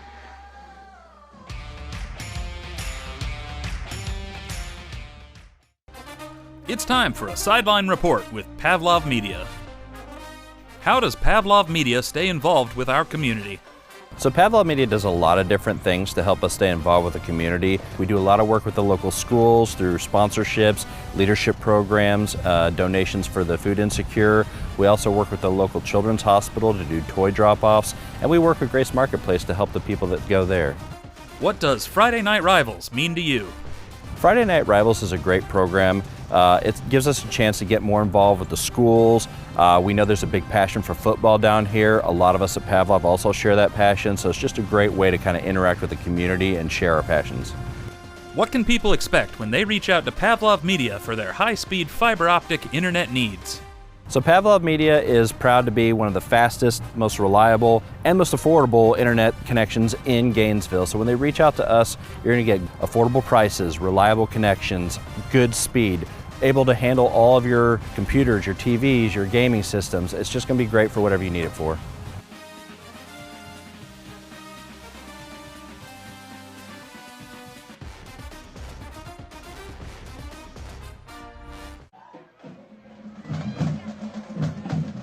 As we come back to start the fourth quarter, the handoff around the far side. A nice scheme to the outside by Kiwanis Cope. Cope getting a chance to play in the backfield. A guy that can be a wide out, an outside linebacker, a punter, drives the team bus, washes cars, does it all. Well, call him a Swiss Army knife because he was able to knife through the defense right there. And this is the good if you're South Sumter. Now you're starting to push the tempo. We haven't seen this tempo being pushed like they had in the first quarter. Now they're starting to move tempo. Fourth quarter, that defense for Eastside is a little tired now. Quick out, the pass was perfect, but dropped on the play along the far side by Lewis Brown. It'll set up a 2nd down and 10. Randy Reinhardt alongside Shannon Snell, and Darlene Acuna down along the sidelines is our sideline reporter tonight. Yeah, right there in his hands. Got to catch that, right? Even those little yards are good to be able to make 2nd and short or second and medium. Now you're fighting up against the sticks. 3 backs in the backfield. They're going to hand it to the up back this time, which is a new look, and they'll get it for a gain of about 3 on the play. And we got a flag as well, too. Cope on the carry. The flag rests at the 49-yard line. Yeah, it looked like it was holding right between the tackles right there. Looks like that one's going to be coming back. As you check that out, we have to remind the folks, I think, about the success of the South Sumter program. 5 players from last year's team have gone D1, including Malachi Boone at UCF. They've made the playoffs in 6 of the last 7 years. They've won 8 games or more in 14 of the last 21 years. They've won 6 of their last 7 regular season games, and they've scored 24 points or more in those wins as well, too. Yeah, talk about a successful program, right? A program that does things the right way. They get things done. When I say get things done, not only on the football field, but these guys are great in the classroom. You got guys going on to the next level. So very, very impressive program South Sumter is, and trying to pull off something else, something more impressive here tonight. It's a win over Eastside. Bailey on a 2nd and 20 is going nowhere. Whipped down back at the 35-yard line. Tried to find that gap and could not do it as big number 51 comes to make the hit, and that is Demetrius Bass. Yeah, Bass able to really, and this is the speed at the defensive tackle position. Wow. That's the speed that we talk about. All these guys can run, right? Kind of reminds you of what we might have seen out of a team like Hawthorne, right, where all these guys can run, they can sideline to sideline. Eastside has some of those same kind of athletes. It looked like you out there with that speed. Oh, no, I'm definitely faster than that, but, we'll give him credit. I like dreaming, too. 3rd down and 25. To the bottom. Go back the other way with a screen. You got to remember the football as well, too. Gainer had it in his breadbasket. I don't think they were going to pick up 25 on the play, but now they're going to have to punt. We've got another player down on the field, and that could be Mack. I'm waiting to see when he rolls over again. He was playing on that side defensively. He's resting prone position at the 39-yard line. Or maybe that's number 2. We'll wait and see. It's Daniels or Mack, one of those two. Yeah, that looks like Daniels. It does at the 39. That'd be a huge loss for Eastside. Yeah, that's no bueno right there. I mean, I'm sorry, Daniels, a really good football player, but him down on the field is not going to be not good if you're Eastside. And he has committed, by the way, to play at Delaware. That would be what, the Blue Hens, right? Delaware Blue Hens. Who gave us Matt Nagy, who went on to be an Arena Bowl quarterback and then went on to go ahead and be a head coach of the Chicago Bears and an offensive coordinator, I think, still for the Kansas City Chiefs. That's correct. So Daniels, he dealt with a couple of injuries that have slowed him in the early part of the season, too. He's leading tackler of the team as a sophomore until a midseason injury. I think he wore 35 a couple years ago, if I remember correctly. That is, yeah. Randy, you are on the money tonight, sir. I'm here to help you tonight until Jeff comes back. Hopefully he comes back with a W for the Gators as well, too. Yeah, that's a goal. You know? After we seen what they did last week and a lot of excitement about that, we'll see if they can kind of keep up that momentum. We'll take a break. 14-13 the tally. A minute and a half into the fourth quarter here on My 11.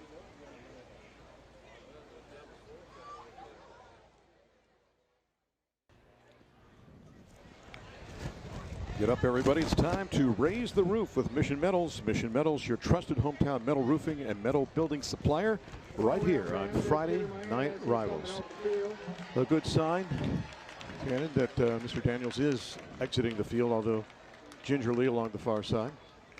Yeah, not a guy that you need to lose right now, but you know when you got to carry a guy like that off the field, that's just doesn't look good. You just hope for it. The hope he can be healthy and he can continue playing this football this season. Well, going the other direction, how far can Gowanus Cope kick it? Well, we've seen him kick it 58 yards. So let's see if he can get it further than that because they're going to need a good punt here to try to flip the field. That one is not his best effort, but it's going to take a little dribble and get down to the 31-yard line. So that's where Eastside will take over. With 10:22 left to go in the fourth quarter, up by 1 point at 14-13. They come in at 4-2 in the season. And South Sumter comes in at 5-1. This is the most important drive here tonight for either team, right? Because there needs to be, if you're Eastside, you need to kill some of the time off this clock, and more specifically, now that the rain is starting to come down a little bit more again, right? It's made its way here. Is that like an ominous sighting that we're going to see? Is that the rain's going to come down on one of these teams? But if you're Eastside, you got to be able to have a sustainable drive here. You got to be able to make some headway, not necessarily get points, but to make sure you take some of this time off the clock so South Sumter doesn't get you in the end. Big gap off the left side, out across the 40 to the 45, out to the 47-yard line. Nice run. Let's see if they're feeding off of the success of Booby Gardner on that prior drive, because he was so instrumental in taking the ball down the field himself, basically, and in for the score, and he's going to go down. Oh, boy. There's another player on back-to-back plays now for the Rams that they lose. I hope lose. that's a cramp. That might be a cramp, which would be good. He's been running like a madman all night, so. It looks like it's his right leg as he's going to hop off the field. Yeah, you hope that's a scenario. Again, well, cramping is a situation where you can't prepare for it the day of, right? It begins beginning of the week to prepare for that. Yeah, a lot of guys, especially the skilled guys, that are running around and exerting, energy with their muscles, right? You naturally sweat. This is Florida. Despite it being cooler, it's not as cool as a lot of places. It's still got to hydrate or it's going to be bad. Gain of 16 on the prior play and a nice gain this time. And guess who's got the ball? Kamarian Mack. It's about time. We had to see him with the ball, right? We've seen a lot of Booby Gardner, and we finally get to see some Kamarian Mack, which we needed to see, right? We need somebody. If you're Eastside, you need somebody that's going to close out the game, and maybe Kamarian Mack is going to be that guy. There you see the vital information on Mr. Mack. Picks up just more than 6 on the play. Second down, we'll call it 4. Again, trying to milk that clock like sands in the hourglass. Down to 9:42, 9:41 left to go. See if they keep it on the ground again. They're showing blitz. I think we violated the neutral zone there. I think we may have an encroachment on the defense. Yeah, I think that's exactly what it was. We saw, it looks like number 18 right there, Tanner Rummer, kind of just jumped into the neutral zone and just cost his team 5 yards. That makes it a nice situation there. It should be a first down. Yep, it is. They'll move the sticks now. There you see the rock forward by Rumor into the neutral zone in that forbidden space. So 1st and 10 from the 43. You reload right now if you're the Rams, and you just try to drain that clock. Yeah, for sure. I think you hand the ball off the MAC right up the middle. Blitz from the outside, and no, they're going to go to the outside with a pass play. Little stutter step, and they'll get the ball down to around the 35-yard line. So just when you think, in fact, you think Sumpter thought the same thing, they decided to go outside with a quick hitter. I like the crispness that's being ran through this Eastside offense right now. They've looked better, right? They've gotten better as they've gone along, right? Didn't see a whole lot of them in the first quarter or in the second quarter, but now we've seen them in the third and the fourth, and it seems like they're getting better as they're going along. You have to think Coach Hoskins has really kind of preached this thing as like, hey, your best play needs to be your final play, and these guys are coming up on their final plays. McCarthy picks up 8 on the play. They'll go back to that same side again, and he's got another nice gainer. And that quick screen has been working for them quite well tonight, Randy. I mean, the second or third time that we've seen it on this drive, but this is probably the 5th or 6th time we've seen it tonight, and they've gotten some pretty decent yardage out of it. Another UF Health Ortho Care first down. Walk-ins welcome 7 days a week. Down to the 26-yard line they have it. 1st and 10, the methodical drive by the Rams to just try to get down there and see if they can get one more score. And this is what I taught. Listen, they peeled about 2 minutes off this clock, and they're in the they have a first down, have the opportunity to peel off a little bit more and score it, maybe even score with the football. Pump fake, looks long downfield, and the pass isn't caught.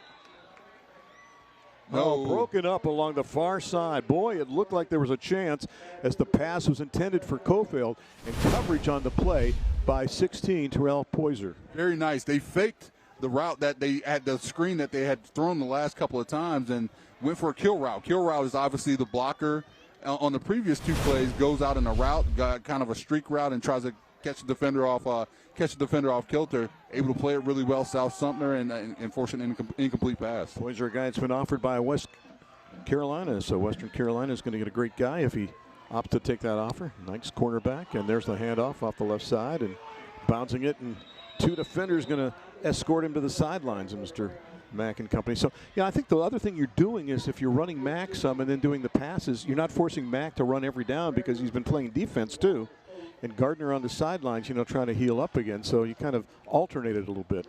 Yeah, I think you have to slow it down a little bit. You've been crisp in what you've done here on this drive, but you got to slow it down because all your playmakers, you got one on the sideline, one that's going to end up going back to defense. So got to slow it down a little bit and try to figure out what you want to do, especially as you get closer into this near the red zone. 3rd down and 6. Peering to the sidelines is Nelson Tambling to get the information.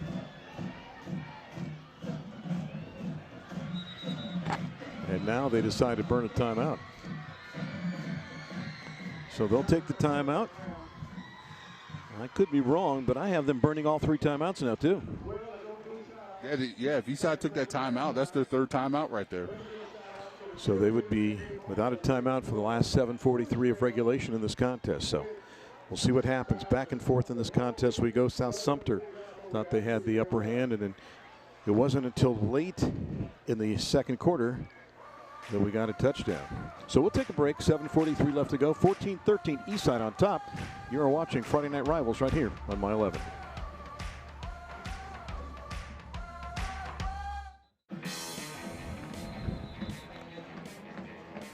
Nearly halfway through the 4th quarter, what a contest we have. Eastside on top of South Sumter by the slimmest of margins. Randy Reinhardt alongside Shannon Snell. Darlene Acuna down along the sidelines. Scott and the crew doing a great job with producing tonight's contest as well. So we say thank you for watching, and thanks to our great crew from L2 Productions again.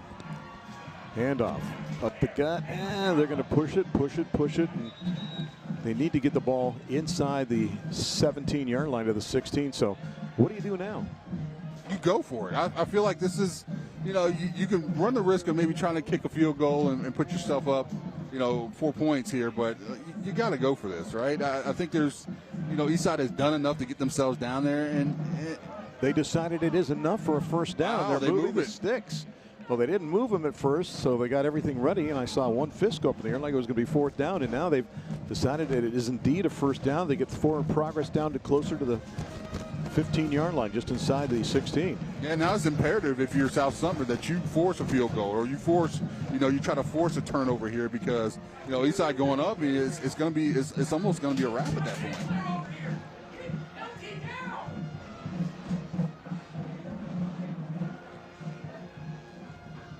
Trying to milk that clock. They'll hand it off. Mack fights, gets a couple of yards right to the teeth of that defense for the Raiders. Yeah, nice job by the interior of that defense. L.C. Rice coming up from that safety position and land a big hit right there. And, if you're South Sumter, this is what you got to do, right? Force them. Force Nelson Tamling to throw the ball, right? You do not want to see Kamarion Mack carry this ball up the middle. We haven't seen Booby Gardner since he's gone out, but you do not want to. You want to force. You have to force Nelson Tamlin to try to beat you here. And right now, what you want to do too is look at Jaquez Harris, your back judge. He'll give you that 5 count. You want to milk as much clock, I would think, right now as you can, but they don't. And the handoff, Mack's got a gap. He takes it inside the 10-yard line, and they're in nice position now inside the 5, looking to get that cushion of a touchdown behind them. Yeah, and they still have the opportunity to get a first down here, Randy. I mean, this is not quite second and goal yet, but they have an opportunity to get a first down. So first and goal.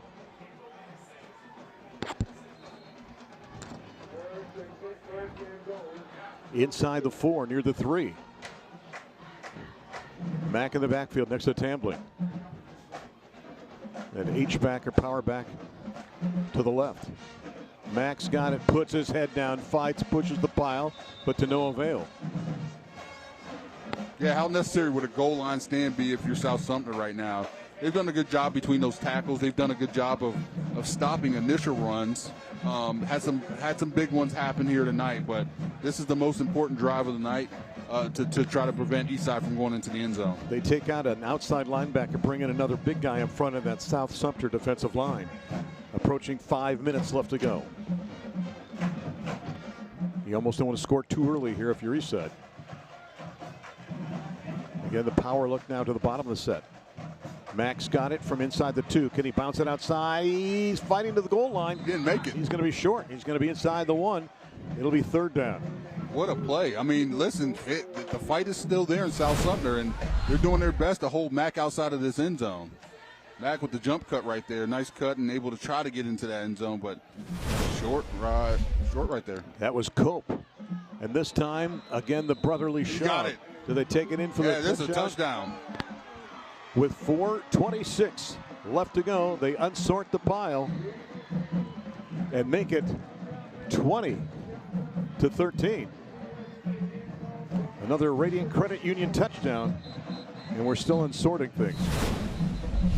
I feel like can you go for 2 here? Right? I mean, one puts it as a 1-score game. A 2-point conversion puts this as, a 2-score game. It almost conceivably says that the game is over. Injured player slow to his feet, but now working his way off the field. So we'll sort out the situation with 20-13 the tally. And you're right, it would make it 22-13 by the same token. If you go for 1, you're going to force them to go the distance for a touchdown and a 2-point just to tie it. Coaches are not normally riverboat gamblers in a situation like this, so we'll see what happens. Yeah, I feel like, the same problem still exists, right? They have to go the yard. They have to go full distance to try to get a touchdown to try to tie this game up, regardless of what happens, right?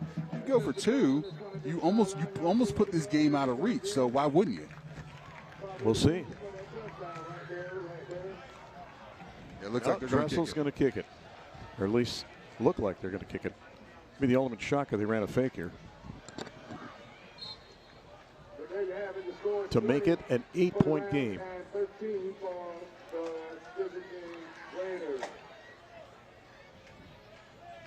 Eyes it, flies it, kick is up. It is good. It is an 8-point cushion now with the Dressel PAT at 21-13. All right, so I don't think you have to know football like the back of your hand to understand the situation that exists right now. If you're South Sumter, it is score. Score, score, score. You have really no other chances. You have no other opportunities, right? You have to score, go for a 2-point conversion. So whatever you have, whatever happened up until this point, Randy, it needs to be your best plays you need to put forward. Whatever's in your playbook, you need to kind of dig deep here and try to figure out, hey, what can we do to get ourselves 6 points on the board and eventually and to try to go for a 2-point conversion to tie this football game. Kind of ironic because we touched on the fact earlier that we hadn't seen Mac touch the ball much, but because of injury, actually that's when he got the opportunity to shine and made it a great 1-2 punch from what Gardner had done earlier to now what Mac has done. So happy crowd so far in a homecoming night for Eastside, up by 8, but still plenty of time left with 4:26 left to go. And officially they have South Sumter with 2 timeouts remaining as Gene Duffy Massey has it teed up.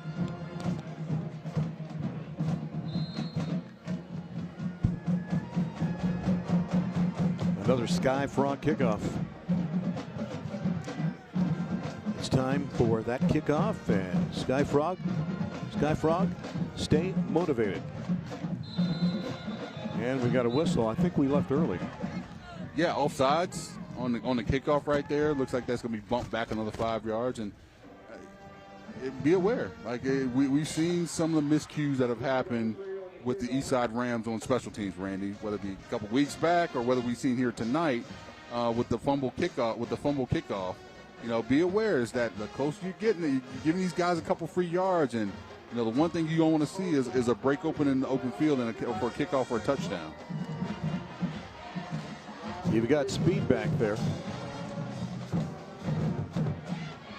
And Gaynor and Walford. So now they're going to move the football back to the 35-yard line for Gene Duffy Massey, just a junior. What a game this has turned out to be. Yeah, a heck of a game tonight. We've seen, two teams really getting after it, and it's only fitting that it comes down here to the last 4 minutes of the fourth quarter.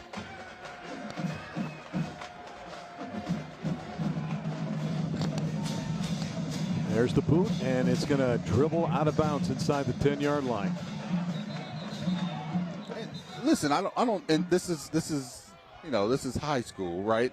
I don't necessarily think that's a bad thing. You give them starting position at the 35, right? I think that sometimes can be better than putting the ball into the hands of a playmaker. Putting the ball into a playmaker like playmaker's hands like Timothy Gaynor back there, who was. So force him to go the long route. I see a Eastside player on crutches with a towel around his head, and I think that's Daniels leaving the field. See that? The far gate down there to the right? That is Daniels. Yeah. So he is out of the rest of this contest. So he will exit the field right now. 4:26 left to go. Now you have the option here. You can have him re-kick it too. Oh wow, yeah, you can. So you can move back, figuring, okay, do I want the 35-yard line or do I want to make him kick it from the 30-yard line? Well, I mean, honestly, I'm kick the ball out of bounds again. Really. Unless they just keep moving them back, but. Smart move. That's kind of what's necessary. That's what was needed here, is that now you're kicking the ball back from a spot, and you're basically going to give them the ball at probably no less than a 40 with the return. Well, yeah, the deep men right now are up to the 20-yard line. Oh yeah. Now you shock everybody and go onside kick.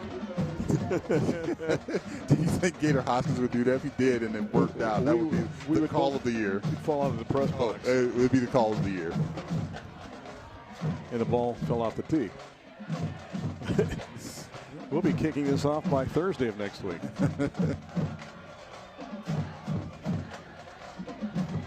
Re-teed up by Duffy Massey. And we'll try it again. It is high. It is deep. Is it going to go out again? Or is it going to make it into the end zone? Going out of end zone. We got a touchback that time. Just by a few feet. So now we'll is that a flag? Oh no, that's not a flag. Okay. So, well, I guess this is what has to happen. This is what we kind of expected to happen, is that both teams played really well here in this football game. That defense for Eastside has pitched a shutout here in the second half, right? Haven't allowed a point. So now if you're South Sumter, you got to figure out, hey, what are we going to do? What can we figure out against this defense? And by the way, right, DeMarco Daniels, who's the leader of that defense, is now off the field. So it's got a lot of eyes are going to turn to what Kamarion Mack can do from his middle linebacker position. And if these playmakers from Eastside can stop South Sumter on this, what might be the final drive. Think about it. The touchdowns were scored in the last 150 of the second quarter. So without the last 2 minutes of the first half, they would be scoreless. All right, a lot to do here, but still some time, 4.5 minutes. Gaynor's got it, looks for a gap. He's got something. Fighting and churning all the way out to near the 28-yard line. So again, you don't have the urgency of needing to pass, but you know, this is a team that knows how to no huddle, so that's advantageous right now. Yeah, and that's who you want to give the ball to. Give it to Gaynor and let him get some yards. Not a 9-1-1, but you just need to move the ball efficiently. And that's Boone coming around to get the ball, and he's got it up to around the 39-yard line. So coming back around, getting a handoff is Bubba. And he motors out to the 39. They've got another first down from there with 4 minutes left to go in regulation. Yeah, a little bit here, a little bit there. So keep the ball moving, stay efficient, stay in front of the sticks. First down play, it'll be a keeper by Bailey. This time he runs into a wall at the 42-yard line. Hello. That's Ram tough right there. Yeah, that's Kamarion Mack. I told you, like they ran that in succession. As a matter of fact, it almost ran that same way in that first quarter where they ran their first drive. They ran number 3, Timothy Gaynor. Then they ran Bubba Boone. Then all of a sudden, you have Kobe Bailey take it up, but this time, Kamarion Mack said, nah, I've seen this before. I've seen this story before.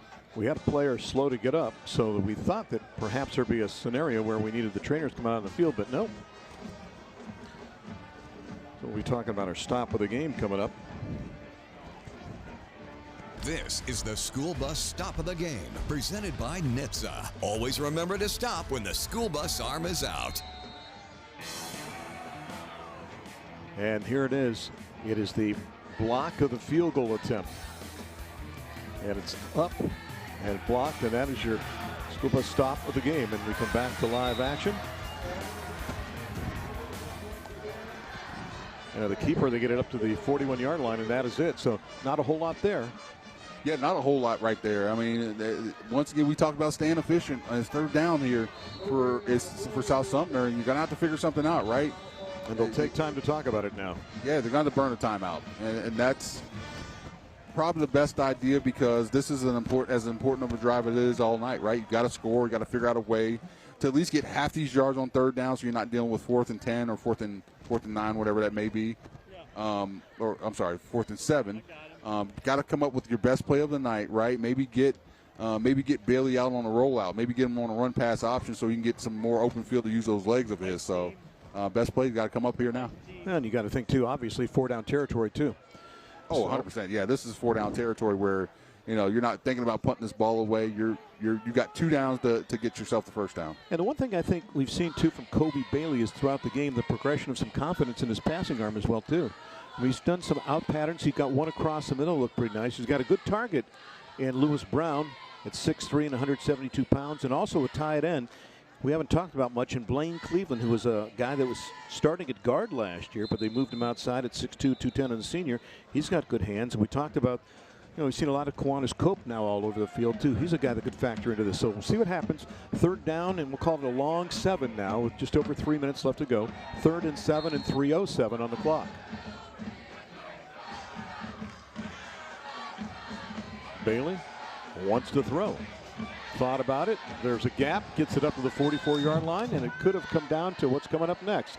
As the hit is made on the play, Tag Team Tampa leading the way was Bass to help make the hit, big number 51. So 4th down, and you have that sense of urgency with the clock running. But by the same token, this has to be the play.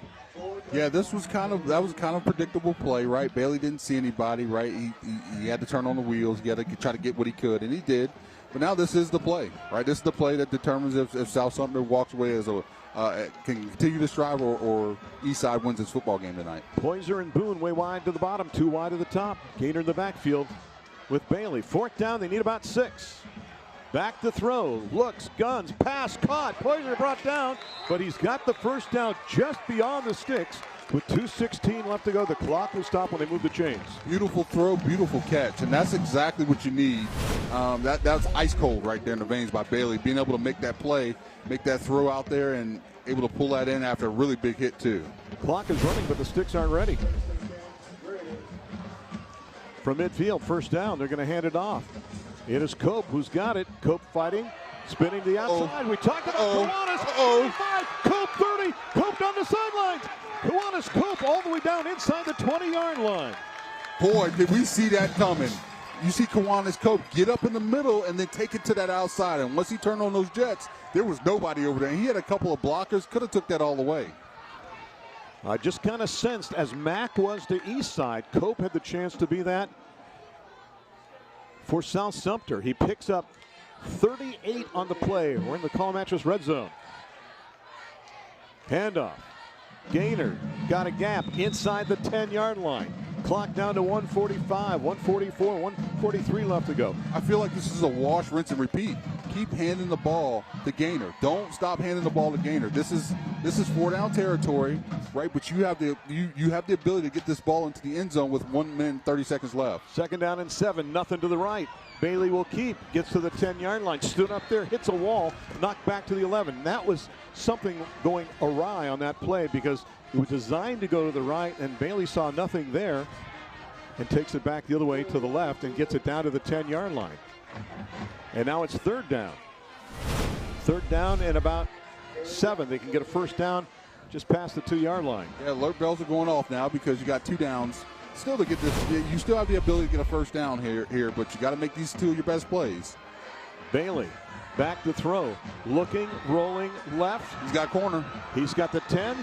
He's got the 5. He's down at the 4-yard line. It's going to be 4th down. They need a little over 2 yards. They're down to 44 seconds left to go.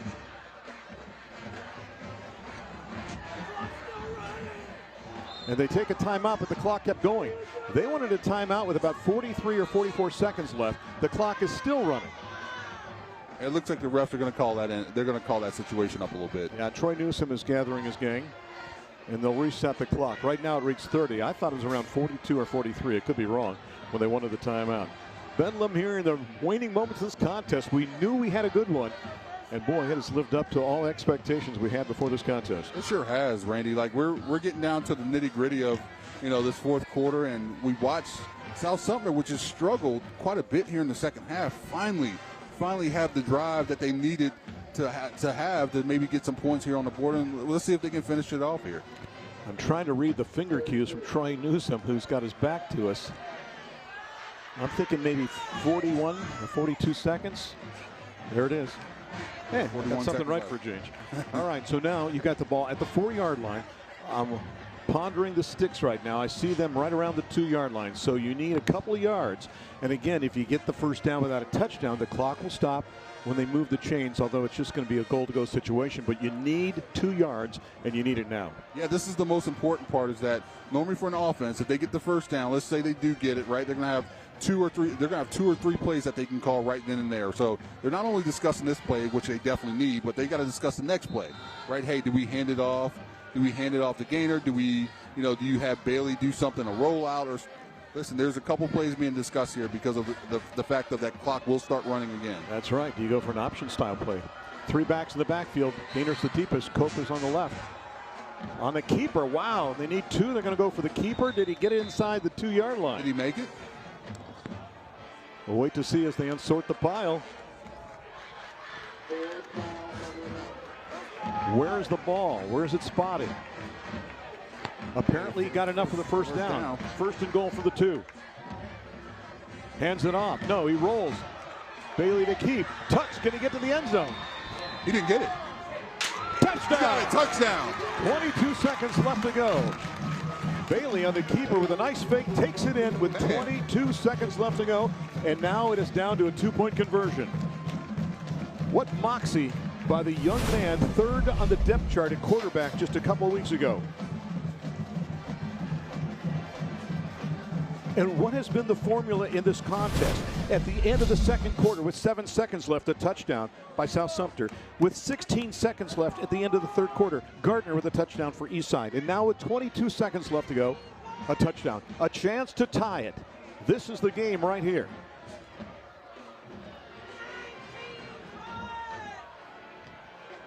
Bailey hands it off. Do they get in the end zone? Boone, is he in? He got it. Man. 16 seconds left to go. The clock is still running for some reason. How about that? Man, what a game. Just like that, we are tied at 21. Take a look one more time. And Boone just dents that goal line. And Bubba gets pay dirt, and we are tied at 21. Oh, man. Look at this. When we thought South Sumter was dead in the water, that they didn't have anything left, they were able to get into it. You talk about Bailey being able to get around that right edge and get the touchdown, and Bubba Boone getting in for that big 2-point conversion. We're at a new game. It's 0-0 right now, Randy. And how about Cope with the long run?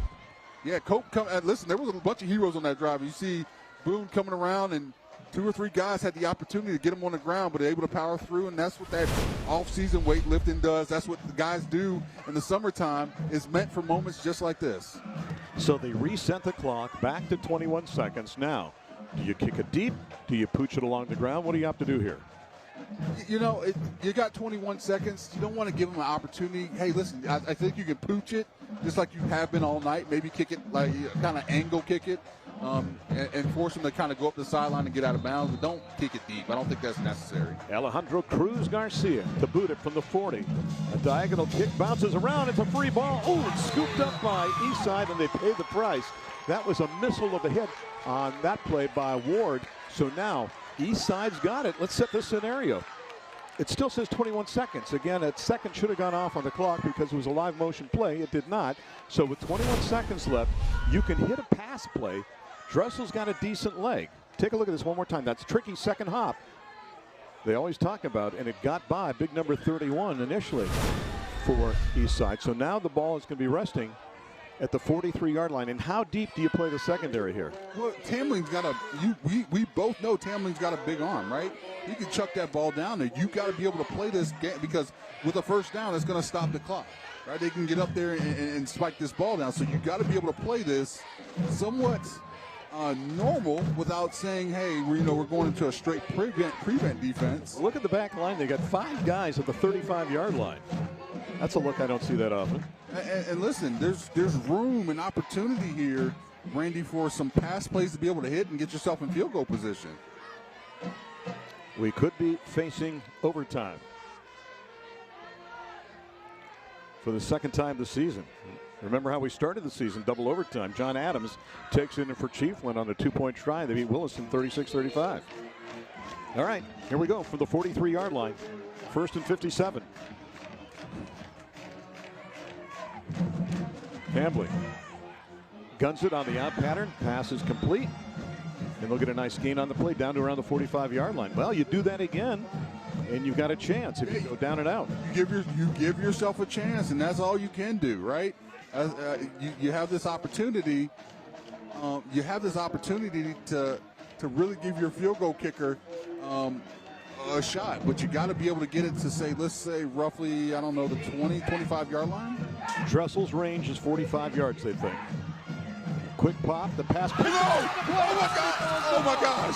Oh, if he keeps his balance, Logan Ward could have taken that the distance. Ward with the pick on the play. This is a guy too, in Ward, who had that interception against Bradford. Oh boy, Randy! If he keeps his feet, he keeps his feet. It's a wrap. There's nobody catching him.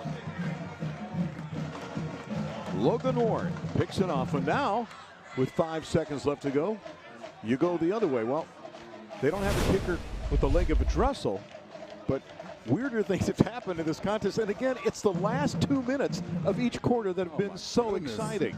Might as well take 10 minutes off and just 2 minutes on the quarter. All right, here we go. Maybe they just get religious and take a knee here. It looks like they're going to try to run something. You got trips tight to the top. Dump underneath. It's Boone, tries to make something happen. He's going to get it to the 47-yard line, and that's the end of regulation. And friends, we liked it so much, we're going to play a little bit more. We got overtime, baby. And listen, it couldn't have ended any better than this, right? We got to see we got to see. We've had a couple of overtime games this season, Randy, and this one is just as exciting. What's happened here in the last couple of minutes, right? What's happened with South Sumter? We thought this game was over and it was completed, and then sure enough, they were able to get a big touchdown, a big 2-point conversion, and almost an interception for a touchdown. Couple of ironies here. We're going to have about a 3-minute break until we do overtime. We'll have a coin toss at the middle of the field. You think Troy Newsome has a coin this time after last year when we had the overtime with Newberry and Hawthorne? He had to borrow my coin. Troy, you're not going to get it tonight. I'm upstairs, buddy. So they're going to have the captains out. And what is the scenario you like? Do you want to take the ball or do you want to go ahead and play defense first? Listen, I would want to play defense first, right? Obviously, rules in high school start at the 10-yard line, right? You have the opportunity to score. Each team gets an opportunity to score, right? I would want to go on defense first, right? I need to know what I'm dealing with. Right? You go on offense first, you get stopped, and you have to kick maybe a field goal. But if you go on defense first, hey, listen, if they score, that means I got 4 downs to score. So if you win the coin toss, obviously you want to defer just to know what you're going to have, what you need to get the match or the tie or to win the football game. So that would be my plan. Well, I got to tip our cap to Eric Keplinger, who's been our sideline cameraman. He's out there for the coin toss on your right-hand side of your screen. This is Eric's last game. He leaves us after this contest to start working for NASCAR on Sunday. So Eric in the red with the blue cap. Eric, thank you. God bless you for all your great work. So lucky. Yeah, gets to work for NASCAR. No, man. Maybe he might get us some tickets to the Daytona 500. I already smooched him for that. Oh, dang it. Yeah, so, well, I'll get 4. Okay, my man. There we go. Eric, thank you, buddy, for all that you do. It's just a few weeks ago that we tried to keep him healthy when he dehydrated. All right, there's the coin toss. If there's audio, we can't hear it up here, but you can explain it, and they'll talk about what they want to do here. So if you win the toss, I think, it's what you said as Troy Newsome comes over there to explain the option, what's going on. You want to play defense, you want to know how much you have to get. You need a field goal, you need a touchdown. Going first, you might go for the field goal, and it turns out, a touchdown is scored by the other team. So. And everybody needs to understand the magnifications of this game. This is a district game. Both teams are 1-0, right? Perceivably, the winner of this game probably ends up going on as a district winner and heads to the playoffs in that top seed. So this is an important game for both teams tonight, and this overtime is going to determine that outcome. And you choose the end of the field too. So as you gauge as the staff meteorologist up here, is there an advantage on either end right now? Is the wind a factor at all? No, I don't think so. I think you're in a spot right now, Randy, to where both teams are not going to be throwing up wind balls, right? Throwing up the long streaks. They're going to run the football. They're going to do some stuff because there's such a small consolidated area down here where, I don't think the wind, how it's blowing now, is going to make too much of a difference. So we'll see. And again, if we do this and each team has a possession, then we'll go to a second overtime. We'll take a break, tied at 21. Don't go away. Overtime just around the corner.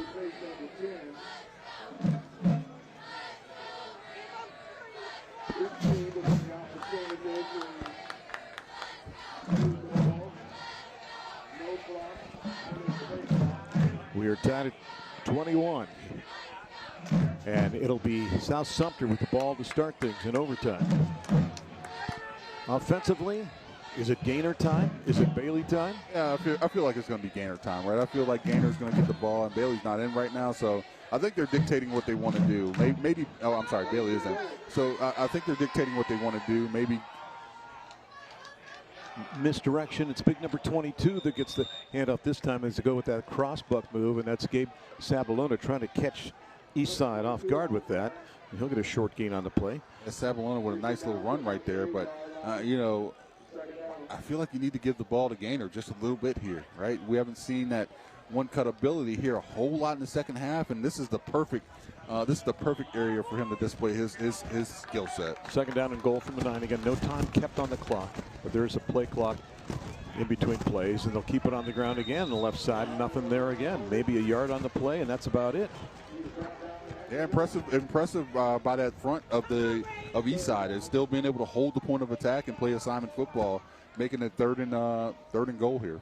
Now let's see if they try to stretch out the defense here in this third down play. And then if you don't convert on this, what do you opt to do? Do you try the opportunity to take the 3, or do you go for it on fourth down? I feel like you have to take the points, just because you have to get something out of the drive, but it won't be very comforting if they do. Bailey looking on the out, gunning. Incomplete. So now we come to 4th down.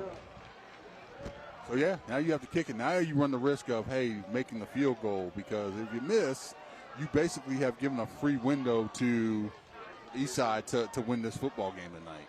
So the young man who a short time ago didn't know he'd be playing football, and Alejandro Cruz Garcia is going to have it set up for a 25-yard field goal attempt to give his team the lead halfway through the first overtime.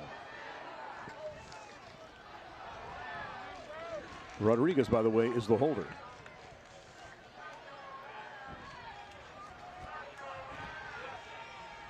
From 25 yards. High snap over the head, and no.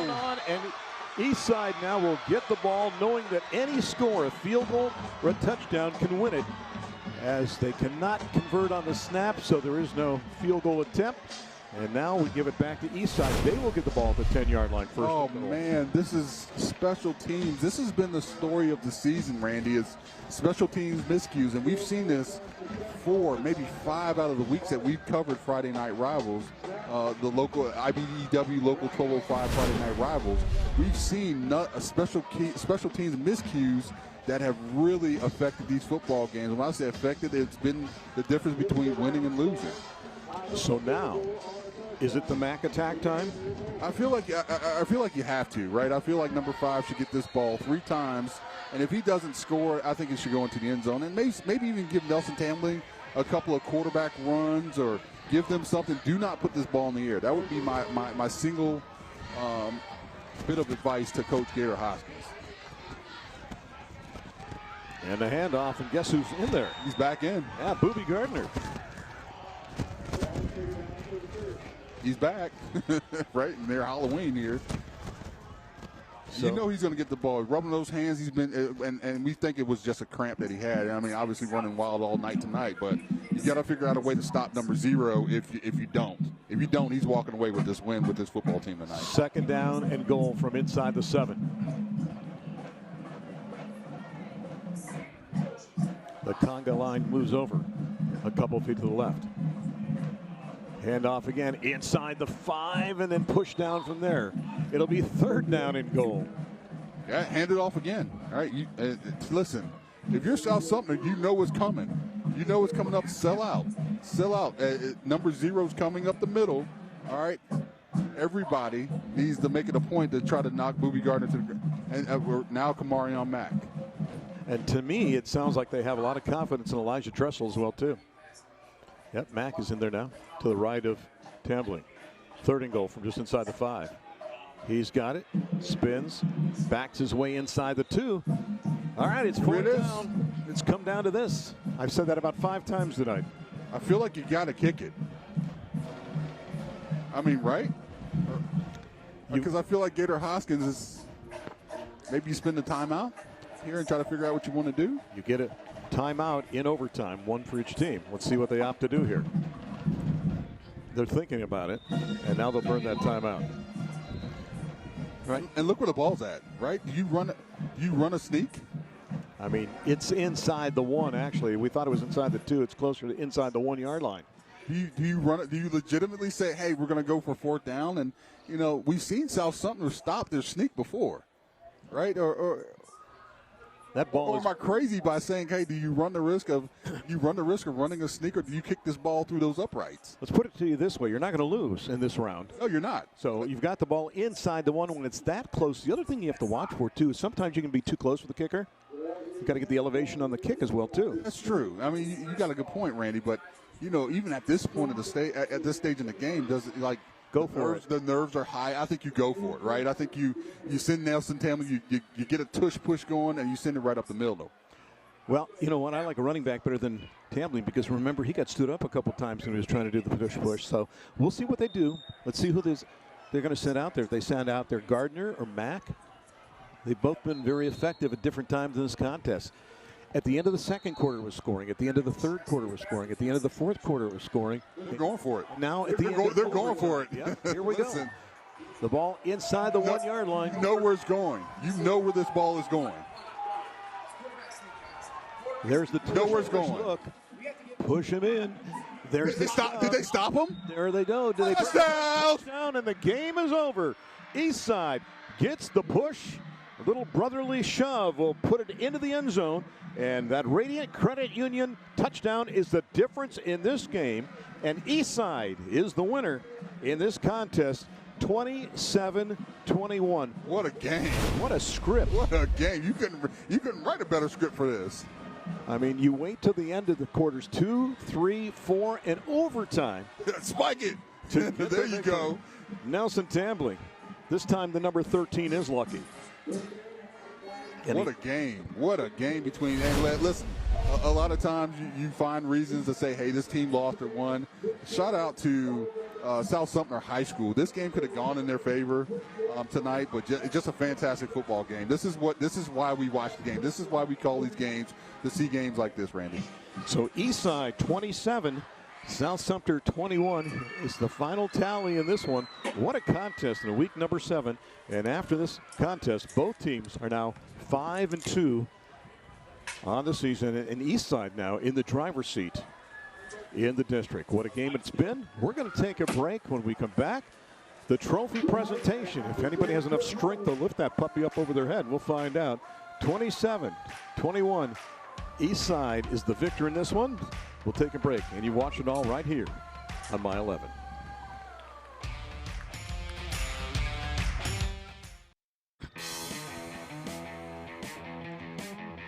Week number 7 was heaven for high school football fans. You got your money's worth tonight here in the IBEW Local 1205 Friday Night Rivals game of the week, and it is 27-21 Eastside in overtime, getting the victory. And Shannon, we talked about how important this game was, and these teams played like their hair was on fire.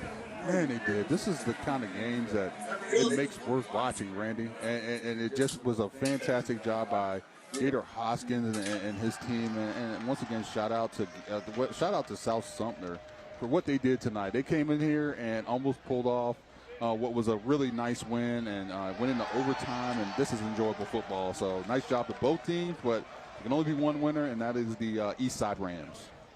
Well, I tell you what, 5-2 for both of these teams, and you hate to see a loser, but Eastside prevails when they had to in overtime. Let's head down to the field, and Darlena Cunha is standing by with a very happy Gator down there. Hey, who on the defense? Who ball on defense? Hey, we're live. Jesus. Hey, Coach, what a game! Buddy, I'm so sorry. What a game! What a game! What a game, man! I'm so happy for this team. They fought, they faced adversity, and they kept fighting and kept fighting. You guys did great. You came back from half. How does it feel? It feels amazing, man. It feels amazing. Hey, but hey, not no me, these boys, 3-time district champs. Congratulations on y'all, fellas. Yeah! All right, on behalf of IBEW Local 1205, I would like to present you with the Friday Night Rivals trophy. What side is the best side? Eastside! Congratulations!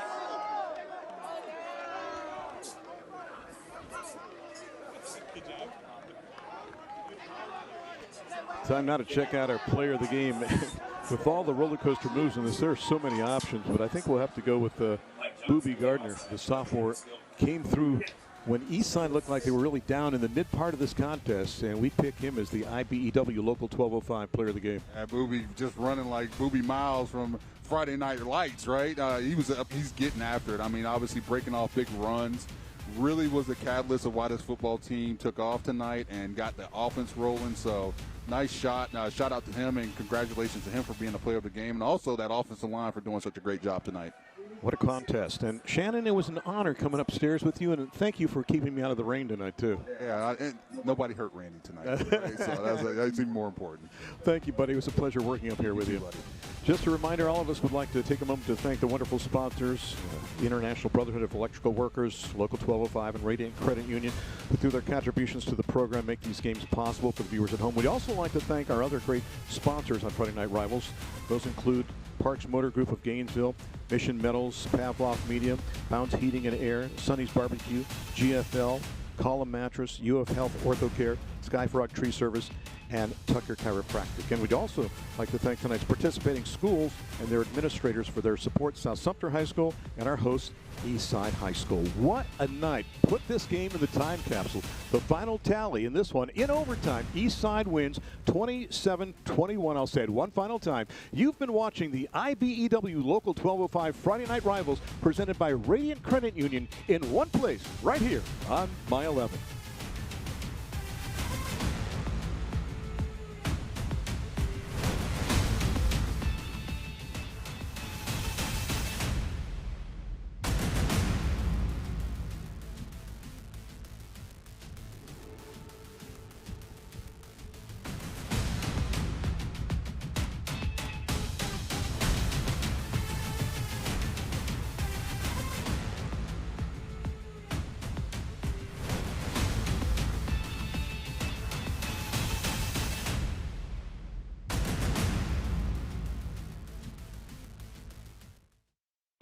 Thank you to our valued sponsor partners who make this telecast of Friday Night Rivals possible. IBEW Local Union 1205, Radiant Credit Union, and Parks Motor Group. Also, thank you to our great sponsor supporters for their contributions. Pavlov Media, GFL Environmental, UF Health Orthocare, Sonny's Barbecue, Bounds Heating and Air, Skyfrog Tree Service, Mission Metals Manufacturing, Call a Mattress Superstore, and Tucker Chiropractic. And a special thanks to tonight's participating high schools for their continued support.